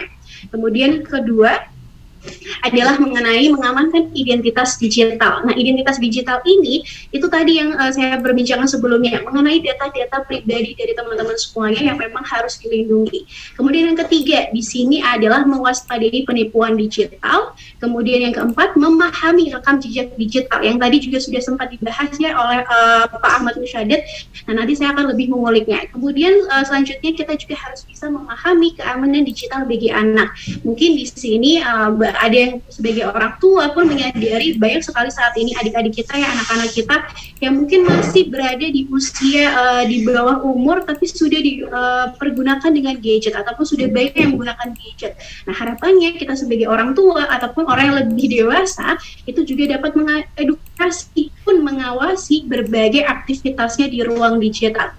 Karena kita tahu yang namanya anak-anak itu masih belum mengetahui mana sih yang benar ataupun mana yang salah kalau kita tidak bisa mengedukasinya dengan baik, kalau kita tidak bisa memberikan arahan ataupun pengawasan dengan baik di ruang digital saat ini. Nah, tadi berbicara soal keamanan digital, di sini ada dua jenis data pribadi yang memang harus teman-teman ketahui. Ada data pribadi yang bersifat umum dan ada data pribadi yang bersifat spesifik. Data pribadi yang bersifat umum apa saja? Di sini adalah berupa nama lengkap, jenis kelamin, kewarganegaraan, agama, maupun data yang dikombinasikan untuk identifikasi seseorang. Biasanya itu digunakan adalah nama ibu kandung ya. Kemudian data spesifik, data pribadi yang bersifat spesifik. Biasanya berupa informasi kesehatan, catatan kejahatan, data genetika, ataupun data keuangan pribadi, dan lain sebagainya yang teman-teman bisa lihat di layar teman-teman. Nah, ini adalah dua jenis data pribadi yang harus teman-teman lindungi. Jangan sampai orang lain mengetahui data-data pribadi teman-teman, karena ini sifatnya rahasia. Ingat ya, data pribadi itu sifatnya rahasia dan tidak ada boleh orang yang mengetahui selain teman-teman sendiri. Kenapa? Karena saat ini potensi kejahatan dengan menggunakan data pribadi itu banyak sekali yang itu dapat merugikan diri teman-teman semuanya. Pertama, ada jual beli data. Kedua, ada profiling untuk target politik ataupun iklan di media sosial ataupun pendaftaran pinjaman online. Karena sering sekali yang menjadi korban ya merasa tidak pernah melakukan pinjaman online, tapi namanya dipakai. Nah, karena nama dipakai, data-data pribadi teman-teman dipakai, jadi dia yang harus bertanggung jawab untuk melunasi pinjaman online tersebut. Kemudian ada juga yang ambil alih akun, meretas akun layanan, kepentingan telemarketing maupun intimidasi ataupun cyberbullying.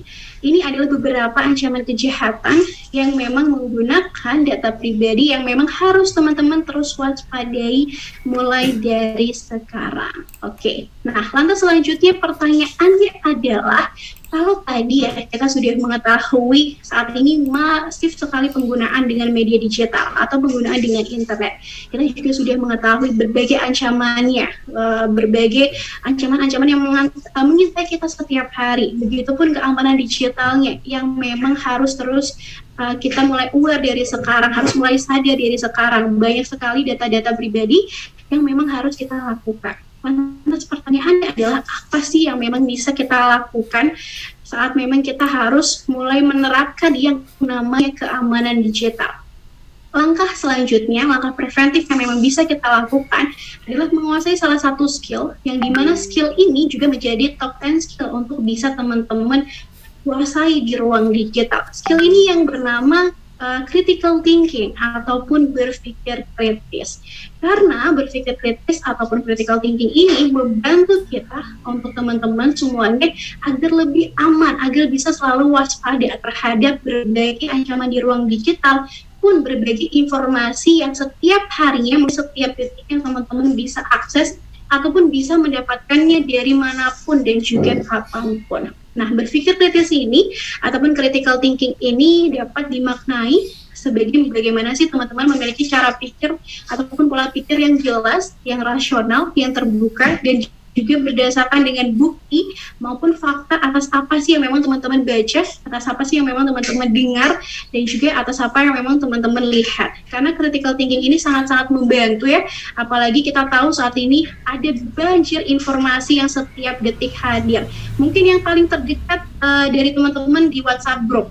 Karena seringnya menemukan kadang di WhatsApp group itu ada orang-orang yang forward pesan ataupun ada pesan-pesan di WhatsApp itu yang sudah di-forward berkali-kali ataupun sudah diteruskan berkali-kali. Terkadang orang-orang yang menyampaikan pesan itu atau forward pesan itu belum mengeceknya apakah memang pesan tersebut hoax atau bukan, ataukah memang pesan tersebut sesuai dengan fakta yang ada, sesuai dengan realitanya yang ada. Maka penting untuk teman-teman dalam mengembangkan pola pikir kritis ini selalu bisa menerapkan ataupun selalu memiliki skeptisme, selalu mengajukan pertanyaan-pertanyaan terhadap informasi tersebut. Kira-kira informasinya tersebut apakah benar atau tidak gitu ya, sumbernya dari mana, kredibel atau enggak gitu ya, apakah memang sumber itu terpercaya, apakah informasi itu benar gitu. Karena saat ini kita juga menyadari sudah banyak sekali platform-platform yang memang bisa membantu kita untuk bisa mengecek sebuah data ataupun sebuah informasi apakah itu hoax atau bukan. Bisa melalui turnback.com atau dari cekfakta.com dan lain sebagainya. Itu tergantung dari teman-teman sendiri. Jadi jangan asal percaya, jangan asal menerima sebuah informasi mentah-mentah tanpa kita telah terlebih dahulu, tanpa kita cek dulu, tanpa kita evaluasi lebih dahulu informasi tersebut. Nah, bagian penting dari kita teman-teman ya, kadang mungkin di sini teman-teman merasa pernah mendapatkan sebuah pesan ataupun sebuah informasi yang kita tidak tahu sumbernya dari mana. Nah, pesan-pesan ataupun informasi tersebut harus kita selalu waspadai. Nah, pernah ya mungkin di sini beberapa dari teman-teman semuanya mendapatkan SMS penipuan seperti ini yang menyatakan bahwa kita memenangkan sebuah hadiah ratusan juta rupiah gitu ya. Nah, tapi kita belum melakukan apa-apa, kita sudah disuruh untuk mengirimkan uang untuk bisa ditransfer, ataupun kita juga harus disuruh menghubungi nomor yang tertera, ataupun kita harus mengeklik link dan lain sebagainya. Teman-teman harus terus waspada terhadap informasi-informasi ataupun pesan-pesan yang terkadang merugikan diri teman-teman kalau teman-teman tidak cross check terlebih dahulu. Intinya di sini kuncinya adalah teman-teman selalu mengecek, selalu dicek dulu apakah memang informasi ataupun pesan yang memang teman-teman terima itu sudah sesuai dengan fakta atau belum. Nah, kemudian teman-teman juga harus selalu waspada terhadap link apapun yang memang teman-teman terima di ruang digital saat ini, ataupun di WhatsApp ataupun di pesan ya. Terkadang kan ada orang-orang yang memang mengirimkan link-link tertentu. Nah, linknya tuh kadang itu linknya tidak aman. Nah, teman-teman harus bisa memastikan bahwa link yang teman-teman terima itu sudah terverifikasi standar teknologi keamanan atau sering disebut sebagai SSL atau Secure Socket Layer. Jadi pertandanya adalah linknya berupa link HTTPS atau S itu dapat menjadi pertanda bahwa link tersebut sudah aman atau sudah secure. Ada simbol gembok di linknya itu yang menandakan bahwa link tersebut adalah link yang aman yang bisa teman-teman akses. Jadi seperti itu ya kalau berkaitan dengan berpikir kritis tentang critical thinking, begitupun tentang mengamankan data-data pribadi teman-teman. Harus selalu waspada. Jangan sampai teman-teman lupa diri ataupun tanpa sengaja sudah pernah membagikan data-data pribadinya. Nah, selanjutnya di sini saya mau tanya nih sama teman-teman yang harapannya bisa juga dijawab di kolom chat. kira-kira adakah di sini dari 130 orang yang sudah hadir itu tidak memiliki akun media sosial? Ada atau malah punya 5 akun, punya 3 akun dan lain sebagainya? Coba tulis ya di kolom chat. Kalau Kak Hesti punya berapa akun nih media sosial atau nggak punya Kak Hesti? Pastinya punya Kak Rizkika. Punya semua ya, Instagram, TikTok atau apa? Apalagi Facebook ada? Masih sedikit bergelut ya sepertinya kalau di Facebook ya, biasanya untuk komunikasi melihat aktivitas orang tua ya Kak Rizkika, biasanya lebih aktif di Facebook ya. Iya, kadang kan mungkin di sini ada Bapak Ibu dosen yang masih menggunakan Facebook ya. Tapi dari teman-teman yang lainnya saya mau tahu nih, kalau Kak Sulistiawati Raisen mau jawab langsung atau dari kolom chat, bisa ya teman-teman dibantu ya di kolom chat ya. Saya mau tahu nih dari 130 orang atau sudah turun ya. Mohon maaf, dari 125 orang dari Unisnu Temanggung, adakah yang memang tidak memiliki akun media sosial sama sekali atau sudah punya 3 akun, 5 akun? Ada yang mau jawab? Oke, sepertinya masih malu-malu. Tidak apa-apa, saya izin melanjutkan karena memang saya yakin di sini pasti mayoritas itu punya akun media sosial. Kalau Kak Arjudin ini punya 5 akun ya. Nah, kalau Kak Hesti memang semuanya pasti sudah punya akun media sosial. Karena memang saat ini sebagai salah satu ciri dari masyarakat digital ataupun digital society, itu dia senang sekali untuk bisa membagikan ceritanya ataupun posting di media sosial. Merasa kurang kalau belum posting apa-apa di media sosial. Maka di sini makanya saya yakin mayoritas dari teman-teman mahasiswa, mahasiswi ataupun Bapak Ibu dosen yang bergabung ataupun aktivitas akademika dari Unisnu Temanggung pasti punya yang namanya media sosial yang saat ini memang kita manfaatkan untuk bisa terhubung, mencari relasi ya, ataupun untuk membuat konten, publish konten, posting apapun di media sosial, karena memang kita sudah menyadari kalau kita tuh memang diberikan hak-hak untuk bisa kebebasan untuk berekspresi, berpendapat. Nah, yang terkadang itu juga dituangkan melalui media sosial. Namun harapannya teman-teman juga harus tahu batasannya, tahu porsinya, karena jangan sampai teman-teman di sini oversharing di media sosial. Karena berbicara soal oversharing di media sosial itu tuh bahaya sekali. Kadang gatel ya kalau kita hari ini nggak posting ataupun nggak membuat story di Instagram ataupun nggak post foto di Facebook, di Instagram ataupun di post video di TikTok dan lain sebagainya. Nah, harapannya teman-teman di sini harus tetap waspada karena saat ini di media sosial itu sudah banyak sekali oknum-oknum yang memang dengan sengaja ingin mengelabui kita, yang terkadang ternyata itu dia memiliki niat untuk bisa mencuri data-data pribadi dari teman-teman semuanya. Nah, contohnya ini, ada salah satu dulu tren di Instagram namanya @yours. Nah, di sini @yours ini terkadang itu ada konten-kontennya itu dia mau cari tahu variasi, misalnya variasi panggilan nama ataupun tempat tanggal lahir ataupun tanda tangan dan lain sebagainya, yang itu kan juga termasuk data-data pribadi yang harus kita lindungi. Tapi ternyata teman-teman di sini juga sudah bisa melihat ada banyak sekali orang-orang yang mengikuti tren tersebut. Dari variasi panggilan nama aja ada 700, lebih dari 721.000 orang yang nge-share tentang tempat tanggal lahir, ada lebih dari 11.000 orang, ataupun tanda tangan di sini juga lebih dari 11.000 orang. Nah, teman-teman harus waspada ya, jangan sampai teman-teman asal-asalan ikut tren, tapi ternyata tanpa kita sadari tidak sengaja kita membagikan data-data pribadi kita. Nah, begitupun tren yang sempat viral sekali di TikTok itu adalah tren video mengenai pinjaman online ya.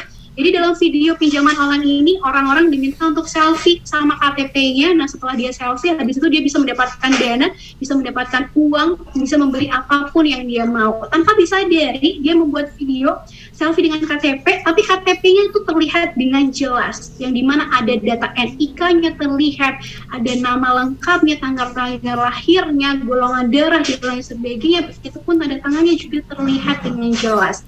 Maka dari itu teman-teman di sini harap waspada. Nah, setelah ini saya izin untuk play video, tapi semoga bisa ya, karena tadi sinyal saya sedikit ada gangguan. Saya coba dulu, kalau memang tidak bisa nanti teman-teman bisa akses langsung dari YouTube. Saya coba play ya. Mau makan apa? Hai, kenalkan, ini Luna. Selalu update di media sosial menjadi sasaran empuk pencurian data. Mengapa begitu? Si Gaji gimana? Ayo. Luna ikutan tren challenge di media sosial. Tanpa sadar, dia membagikan info pribadi di media sosial.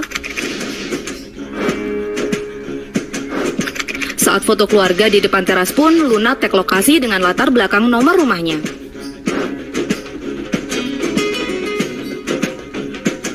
Saat bersuah foto dengan teman, rupanya kartu kredit Luna terlihat jelas di atas meja.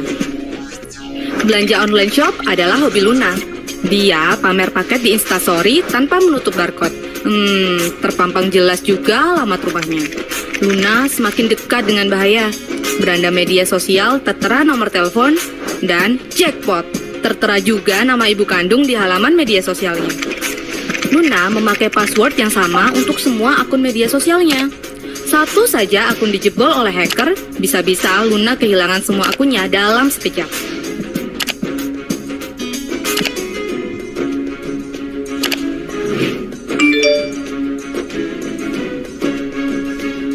Nah, kita perlu belajar dari Luna untuk bijak bersosial media. Terkadang kita tidak menyadari jika kita sudah membagi segala data kita di media sosial. Lebih berhati-hati dalam menggunakan media sosial agar hidup kita lebih tenang dan aman. Nah, teman-teman diingatkan tuh sama Luna, Kak Luna. Karena Kak Luna ini senang banget posting apapun di media sosialnya. Kegiatannya apapun di media sosialnya itu Kak Luna posting. Gitu pun Kak Luna tadi juga ikut ya Trend at Yours, yang memang tren itu tuh sangat-sangat digaungi oleh banyak orang, sangat diikuti oleh banyak orang, yang ternyata tren itu berbahaya. Karena kalau ini oversharing, dia menjadi salah satu korban dari pencurian data. Karena tadi ya data-datanya bisa diambil oleh orang lain dengan oknum-oknum yang tidak bertanggung jawab, mulai dari nama lengkapnya, tempat tanggal lahirnya, nama ibu kandung, alamat rumah, begitupun nomor kartu kreditnya ataupun kartu debitnya dan lain sebagainya. Itu sudah bisa terlihat dengan jelas karena Kak Luna ini oversharing. Nah, harapannya teman-teman dari Indonesia Temanggung ini ya tidak seperti Kak Luna karena terlalu oversharing di media sosial. Karena kita juga harus bisa mengetahui karena apapun aktivitas kita di ruang digital itu terekam atau ada yang namanya jejak digital yang kita juga harus waspada, ada jejak digitalnya. Kalau sampai kita sadari kita pernah men-share postingan yang berupa yang ataupun pernah membagikan data-data pribadi kita ataupun postingan-postingan yang dapat merugikan kita, harap waspada karena itu ada jejak digital yang memang harus teman-teman waspadai dan jangan sampai dilakukan sembarangan. Karena maka dari itu tadi yang terakhir pesannya harus lebih bijak lagi dalam bersosial media karena ini sangat erat kaitannya dengan jejak digital. Kalau berbicara soal jejak digital ini, itu juga bisa menjadi salah satu pengaruh bagaimana teman-teman dinilai ataupun dilihat dari aktivitas dari teman-teman semuanya. Karena jejak digital itu juga bisa mempengaruhi personal branding. Karena sudah banyak sekali kasus-kasus ya orang-orang yang gagal bekerja ataupun dipecat dan lain sebagainya karena ditemukan jejak digitalnya yang negatif. Karena teman-teman juga dilihat lagi para HRD di sebuah perusahaan itu pasti akan screening di media sosial teman-teman. Kalau di sini ya sudah mahasiswa-mahasiswi harapannya lebih bijak lagi dalam menggunakan media sosialnya. Mengeluh boleh ataupun teman-teman di sini mungkin kadang merasa capek ataupun mau ngeluh marah-marah ya nggak apa-apa, tapi jangan di media sosial karena media sosial itu juga bisa menjadi cerminan diri dari teman-teman semua. Personal branding yang teman-teman semua bangun itu juga dilihat dari jejak digitalnya teman-teman karena segala aktivitas kita, ini sekali lagi ya, segala aktivitas kita di ruang digital itu terekam di dunia digital atau sering disebut sebagai digital footprints atau jejak digital. Maka dari itu kita mulai dari sekarang sadari apa sih yang memang kita lakukan itu akan menjadi warisan di masa depan. Karena apa yang memang kita lakukan sekarang adalah bibit dari apapun yang memang akan terus bertumbuh, akan terus berdampak untuk bisa dituai. Maka mari sama-sama kita harus terus tinggalkan jejak digital yang positif di ruang digital. Manfaatkan media digital untuk hal-hal yang lebih positif lagi, dan jangan oversharing di media digital. Dan pastinya tadi teman-teman harus bisa terus menggunakan media digital secara aman dengan terus menerapkan yang namanya keamanan digital. Karena terakhir dari saya di sini ada beberapa tips agar teman-teman bisa lebih aman lagi di internet. Yang pertama di sini teman-teman harapannya selalu berpikir kritis dan juga selalu bersikap waspada. Tadi ya, kalau menerima sebuah informasi, dicek dulu informasinya apakah benar atau tidak. Walaupun tadi mungkin teman-teman mendapatkan informasi dari teman-teman atau rekan-rekan terdekatnya, dari keluarga terdekatnya gitu ya, tapi harus tetap selalu cek dulu, selalu di cross check dulu fakta ataupun data-datanya. Begitupun selanjutnya teman-teman bisa menggunakan password yang lebih kuat, selalu logout juga jika memang teman-teman pernah login di perangkat lain. Jadi di sini kalau bisa pakai passwordnya itu berbeda di setiap akun media sosial tuh, passwordnya beda, jangan sampai sama. Dan juga passwordnya itu kalau bisa dikombinasikan dari huruf besar, huruf kecil, simbol, dan juga angka. Password alay nggak apa-apa, karena itu yang lebih safety ataupun lebih aman. Kalau di sini dirasa teman-teman sulit untuk mengingat ya passwordnya, teman-teman bisa pakai ataupun Google Password Manager, ataupun bisa di save manual di notes HP-nya, ataupun dicatat di buku, itu juga boleh banget. Nah, selanjutnya teman-teman harus bisa mengaktifkan pengaturan privasi ganda, karena ini verifikasi dua langkah ini juga penting banget untuk bisa teman-teman terapkan ya. Begitupun di WhatsApp ataupun di akun media sosial itu bisa teman-teman terapkan untuk verifikasi ganda ini, karena ini sangat-sangat membantu jika ada orang-orang yang ingin masuk akun kita, itu secara otomatis nanti akan ada notifikasi di email ataupun notifikasi masuk ke email teman-teman kalau ada orang yang mau masuk ke akun kita atau mencoba masuk ke akun teman-teman semuanya. Nah, selanjutnya di sini teman-teman juga harus bisa menjelajahi situs internet yang lebih aman lagi. Tadi ya, pastikan linknya itu berupa link HTTPS, tapi tidak berhenti di situ saja. Mungkin linknya sudah HTTPS, tapi teman-teman jangan juga langsung percaya terhadap informasi yang dibagikan kepada link tersebut. Tetap selalu harus cross-check lagi. Begitupun yang terakhir, di sini harapannya teman-teman juga harus bisa berhati-hati saat memang menggunakan free wifi publik. Terkadang ya, kita lagi teman-teman mengerjakan tugas di luar, di cafe, ataupun di coffee shop, itu kan sering banget ya menggunakan free wifi publik. Harap berhati-hati, karena free wifi publik ini mudah sekali untuk diretas. Jadi kalau bisa menggunakan saat memang mengakses menggunakan free wifi publik, jangan melakukan hal-hal yang berkaitan dengan data-data pribadi kita ataupun melakukan transaksi saat memang melakukan free wifi publik. Nah, ini adalah beberapa tips yang memang bisa teman-teman terapkan saat memang mengakses media digital agar lebih aman lagi. Nah, oke, mungkin itu saja yang bisa saya sampaikan kepada teman-teman semuanya. Semoga apa yang saya sampaikan bisa bermanfaat untuk teman-teman semuanya. Dan sebagai penutup, mari kita bersama-sama agar terus seleksi informasi agar tidak terjebak hanya dari satu sisi. Terima kasih, dan teman-teman tadi juga bisa ya untuk bisa memfollow akun Pandu Digital Indonesia, karena saat ini kita juga bisa menghadirkan banyak sekali konten-konten edukasi, konten-konten informatif yang bisa teman-teman nikmati. Mungkin itu saja. Untuk waktu dan juga tempat, saya kembalikan lagi ke Kak Hesti. Jika ada pertanyaan, silahkan dituliskan di kolom chat, nanti kita akan diskusi di sesi tanya jawab. Terima kasih sekali lagi. Untuk waktu dan layar saya kembalikan ke Hesti. Wassalamualaikum warahmatullahi wabarakatuh. Waalaikumsalam warahmatullahi wabarakatuh. Wah, menarik sekali ya materi dari Kak Rizky, Kak. Saya setuju sekali ya, Kak, bagaimana kita untuk dapat mengembangkan pola pikir kita yang kritis ya, Kak. Jangan asal mengikuti tren yang ada, karena itu bisa mengancam data pribadi kita, identitas diri kita, bahkan keluarga kita. Baik Kak Rizky, Kak, untuk lebih lanjutnya kita akan diskusi sesaat lagi. Terima kasih banyak. Nah, teman-teman semua, gimana nih? Seru sekali ya materi kita pada siang hari ini. Sudah menjelang sore nih tentunya ya, teman-teman semuanya udah dapat nih ilmu-ilmu, bekal-bekal baru juga terkait juga dengan literasi digital. Di mana ada dari sisi digital culture-nya, budaya digital seperti apa, etikanya seperti apa, dan dilengkapi dengan keamanan digitalnya. Bagaimana juga harapannya teman-teman semuanya menggunakan aplikasi yang sesuai dengan kebutuhannya teman-teman semuanya. Nah, dan untuk itu tadi sudah ada yang bertanya nih di kolom chat absensi. Nah, di kolom chatnya sudah dibagikan oleh tim panitia absensinya. Jadi harap teman-teman semuanya bisa mengisi absensinya, diisi post-testnya, hingga teman-teman semua bisa mendownload e-sertifikatnya. Jika teman-teman semuanya ada yang terkendala dalam mengunduh sertifikatnya, bisa join melalui grup WA yang sudah dibagikan di kolom chat. Nah, siapa lagi nih yang ingin bertanya, boleh ya langsung dituliskan di kolom chat pertanyaannya.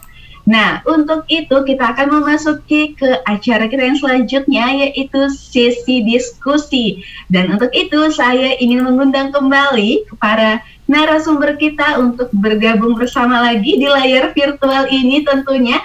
Di sini ada Pak Ahmad ya, sudah on cam juga di sini, ada Kak Rizkika juga, ada Pak Hamidullah juga ya. Boleh kita bergabung bersama karena saya akan membacakan pertanyaan-pertanyaan dari partisipan pada hari ini yang luar biasa.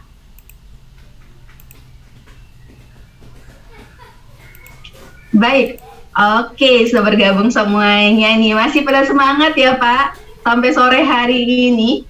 Sebentar lagi jam 4 nih ya. Baik, mungkin saya mohon izin sebelumnya kepada Pak Hamidullah untuk membacakan pertanyaannya dari Kak Lia. Baik, pertanyaannya Pak seperti ini.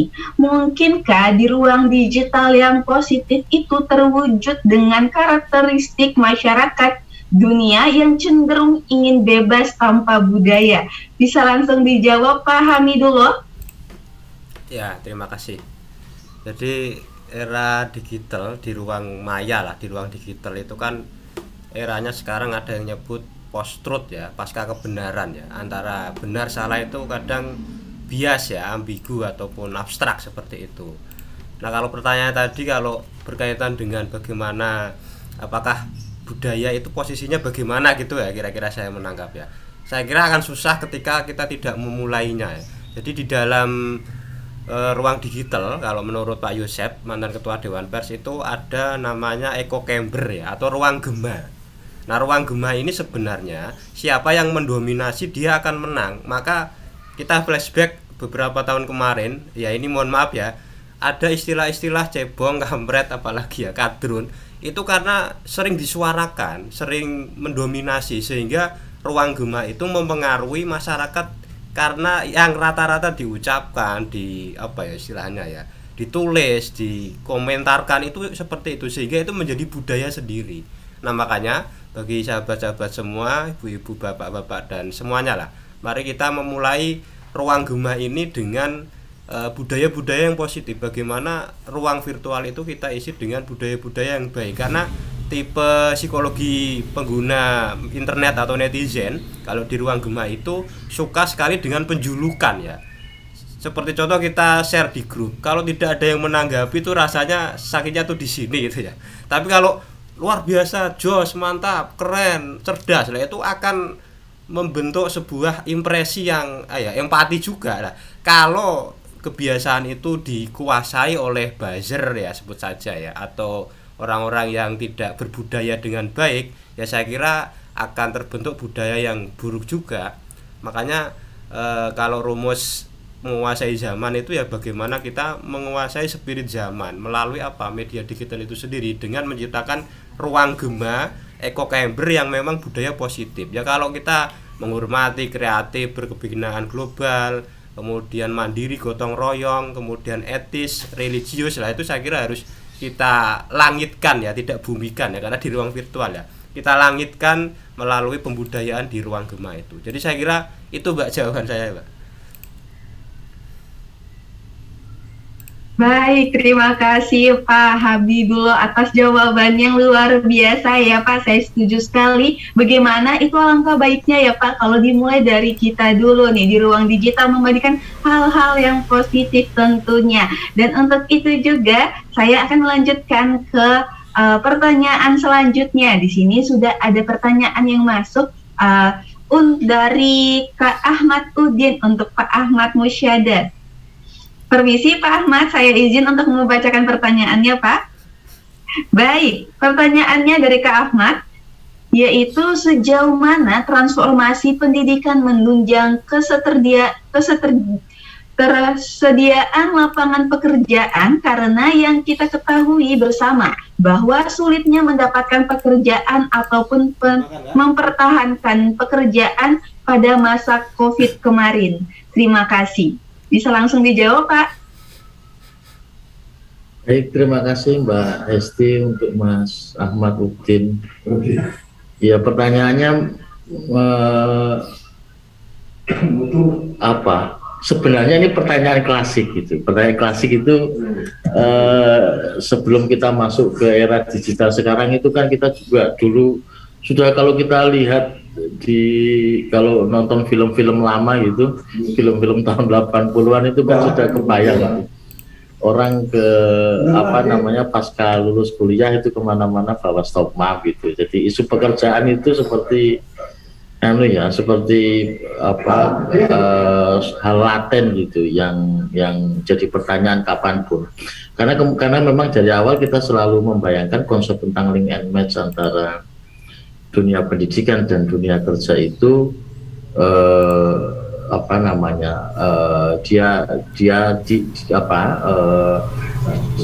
dihubungkan secara langsung gitu. Nah, tapi sebenarnya menarik karena di era sekarang ini memang betul banyak pekerjaan yang hilang, banyak hal-hal yang tadinya bisa menjadi sumber cuan hari ini enggak lagi gitu. Tetapi saat yang bersamaan hilangnya pekerjaan juga diikuti pertumbuhan jenis-jenis pekerjaan baru yang mungkin memang tidak terbayang sebelumnya. Nah, hanya saja menurut saya sering kemudian karena kita masuk di era digital, kadang-kadang seperti bias mereka yang menguasai teknologi atau mereka yang tumbuh dari basis-basis pendidikan teknologi sepertinya akan menguasai zaman. Tetapi kalau kita coba detilkan, sebenarnya tidak. Menurut saya, bagi saya pertumbuhan teknologi penting, tapi dia tetap bisa diperlakukan sebagai alat yang memungkinkan bagi ilmu-ilmu yang lain lalu kemudian mengambil atau menemukan manfaat dari pertumbuhan isu itu. Kuncinya bagi saya adalah apakah kemudian yang mau atau yang kita bawa itu bisa kerangka problem solvingnya kuat nggak? Saya kira itu akan jadi isu penting. Dulu tahun-tahun saya lulus itu salah satu pekerjaan paling keren itu jadi wartawan. Jadi bekerja di media itu benar-benar keren gitu, apalagi media-media nasional ternama gitu ya. Setelah itu eranya masuk ke pengennya kerja di luar pemerintah. Era saya nggak membayangkan jadi PNS itu karena saya tumbuh di masa transisi di mana isu soal kepercayaan terhadap institusi pemerintah memang ada pada titik nadir pada saat itu gitu. Tetapi seiring waktu kan kemudian itu memang berubah karena arah reformasi juga makin kualitasnya makin naik gitu.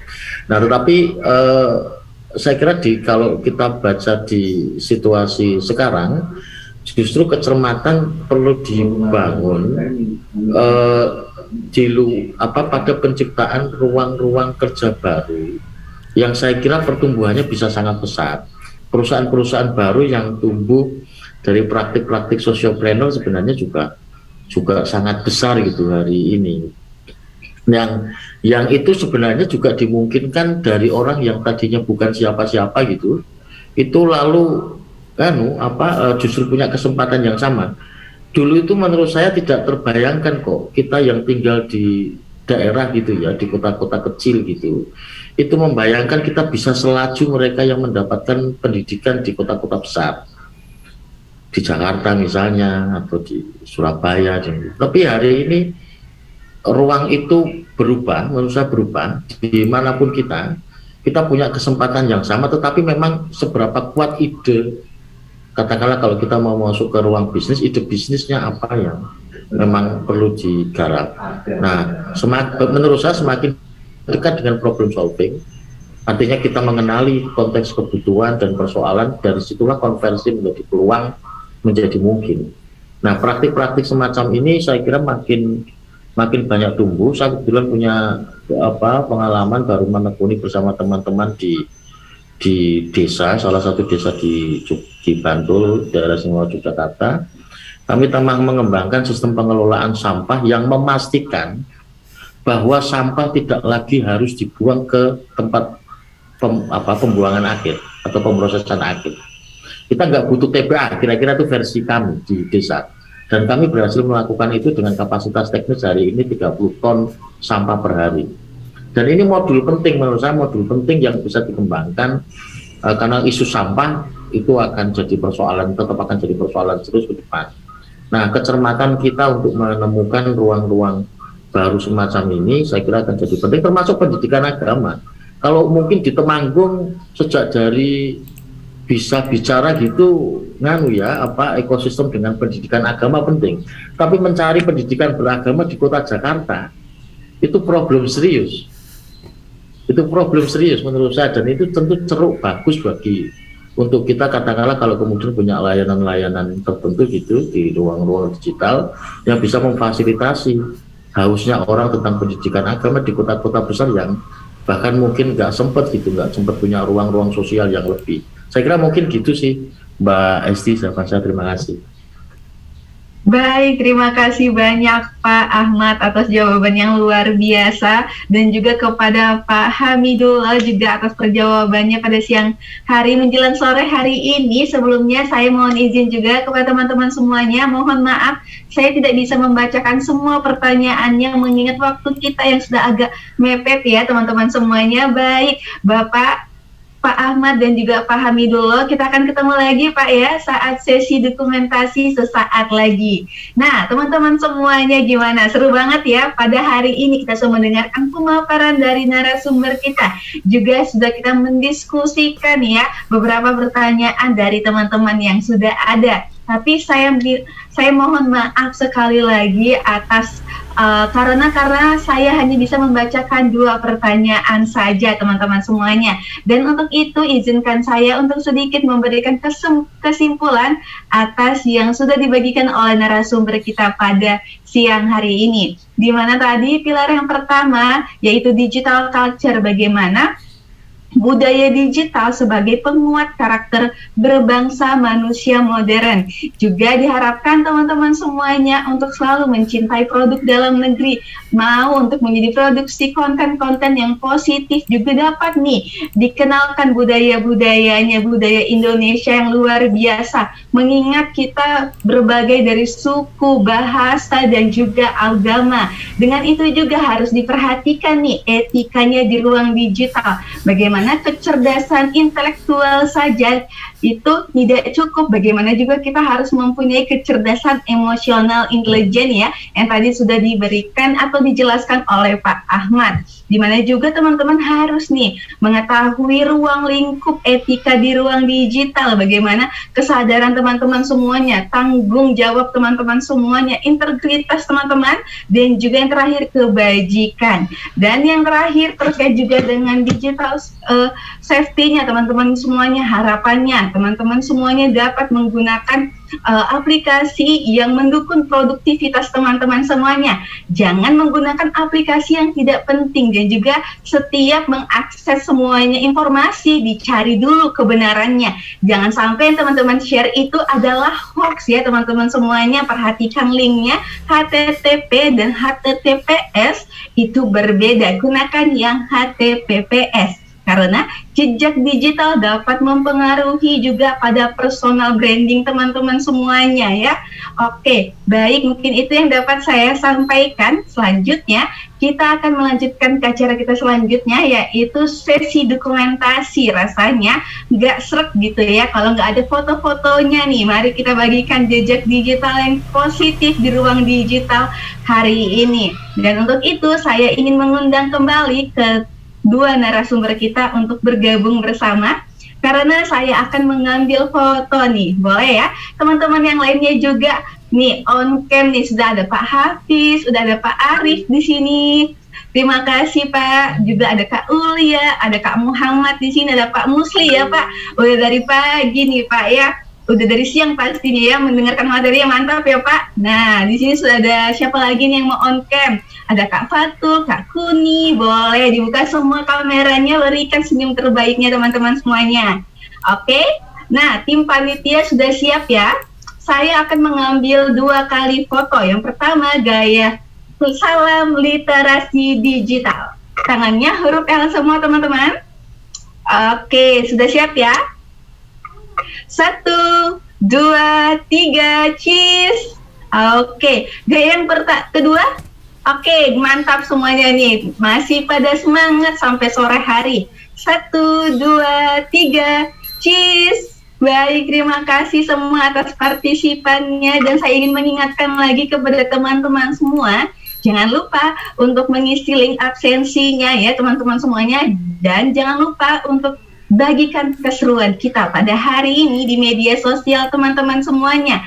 Jangan lupa di tag Pandu Digital Indonesia. Terima kasih untuk Pak Hamidullah, Pak Ahmad, Kak Rizky, Kak Alia Anwar atas kehadirannya pada siang hari ini.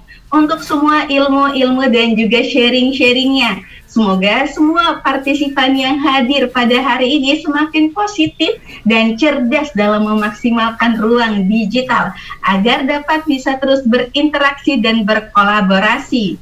Saya, Hesti Pramasari, mengucapkan kepada seluruh tim panitia dan operator yang bertugas pada hari ini, sekaligus meminta maaf jika ada salah maupun ucapan yang kurang berkenan di hati rekan-rekan semuanya. Wabillahi taufiq wal hidayah. Wassalamualaikum warahmatullahi wabarakatuh. Sampai ketemu lagi di webinar Gerakan Literasi Pandu Digital Indonesia 2022 berikutnya. Sampai jumpa semuanya. Terima kasih Pak Hamidullah, Pak Ahmad, Kak Rizkika, Pak Fatul, Pak Arif, Pak Ahmad di sana juga. Terima kasih banyak semuanya. Terima kasih, mohon pamit. Baik Pak, salam sehat untuk semuanya.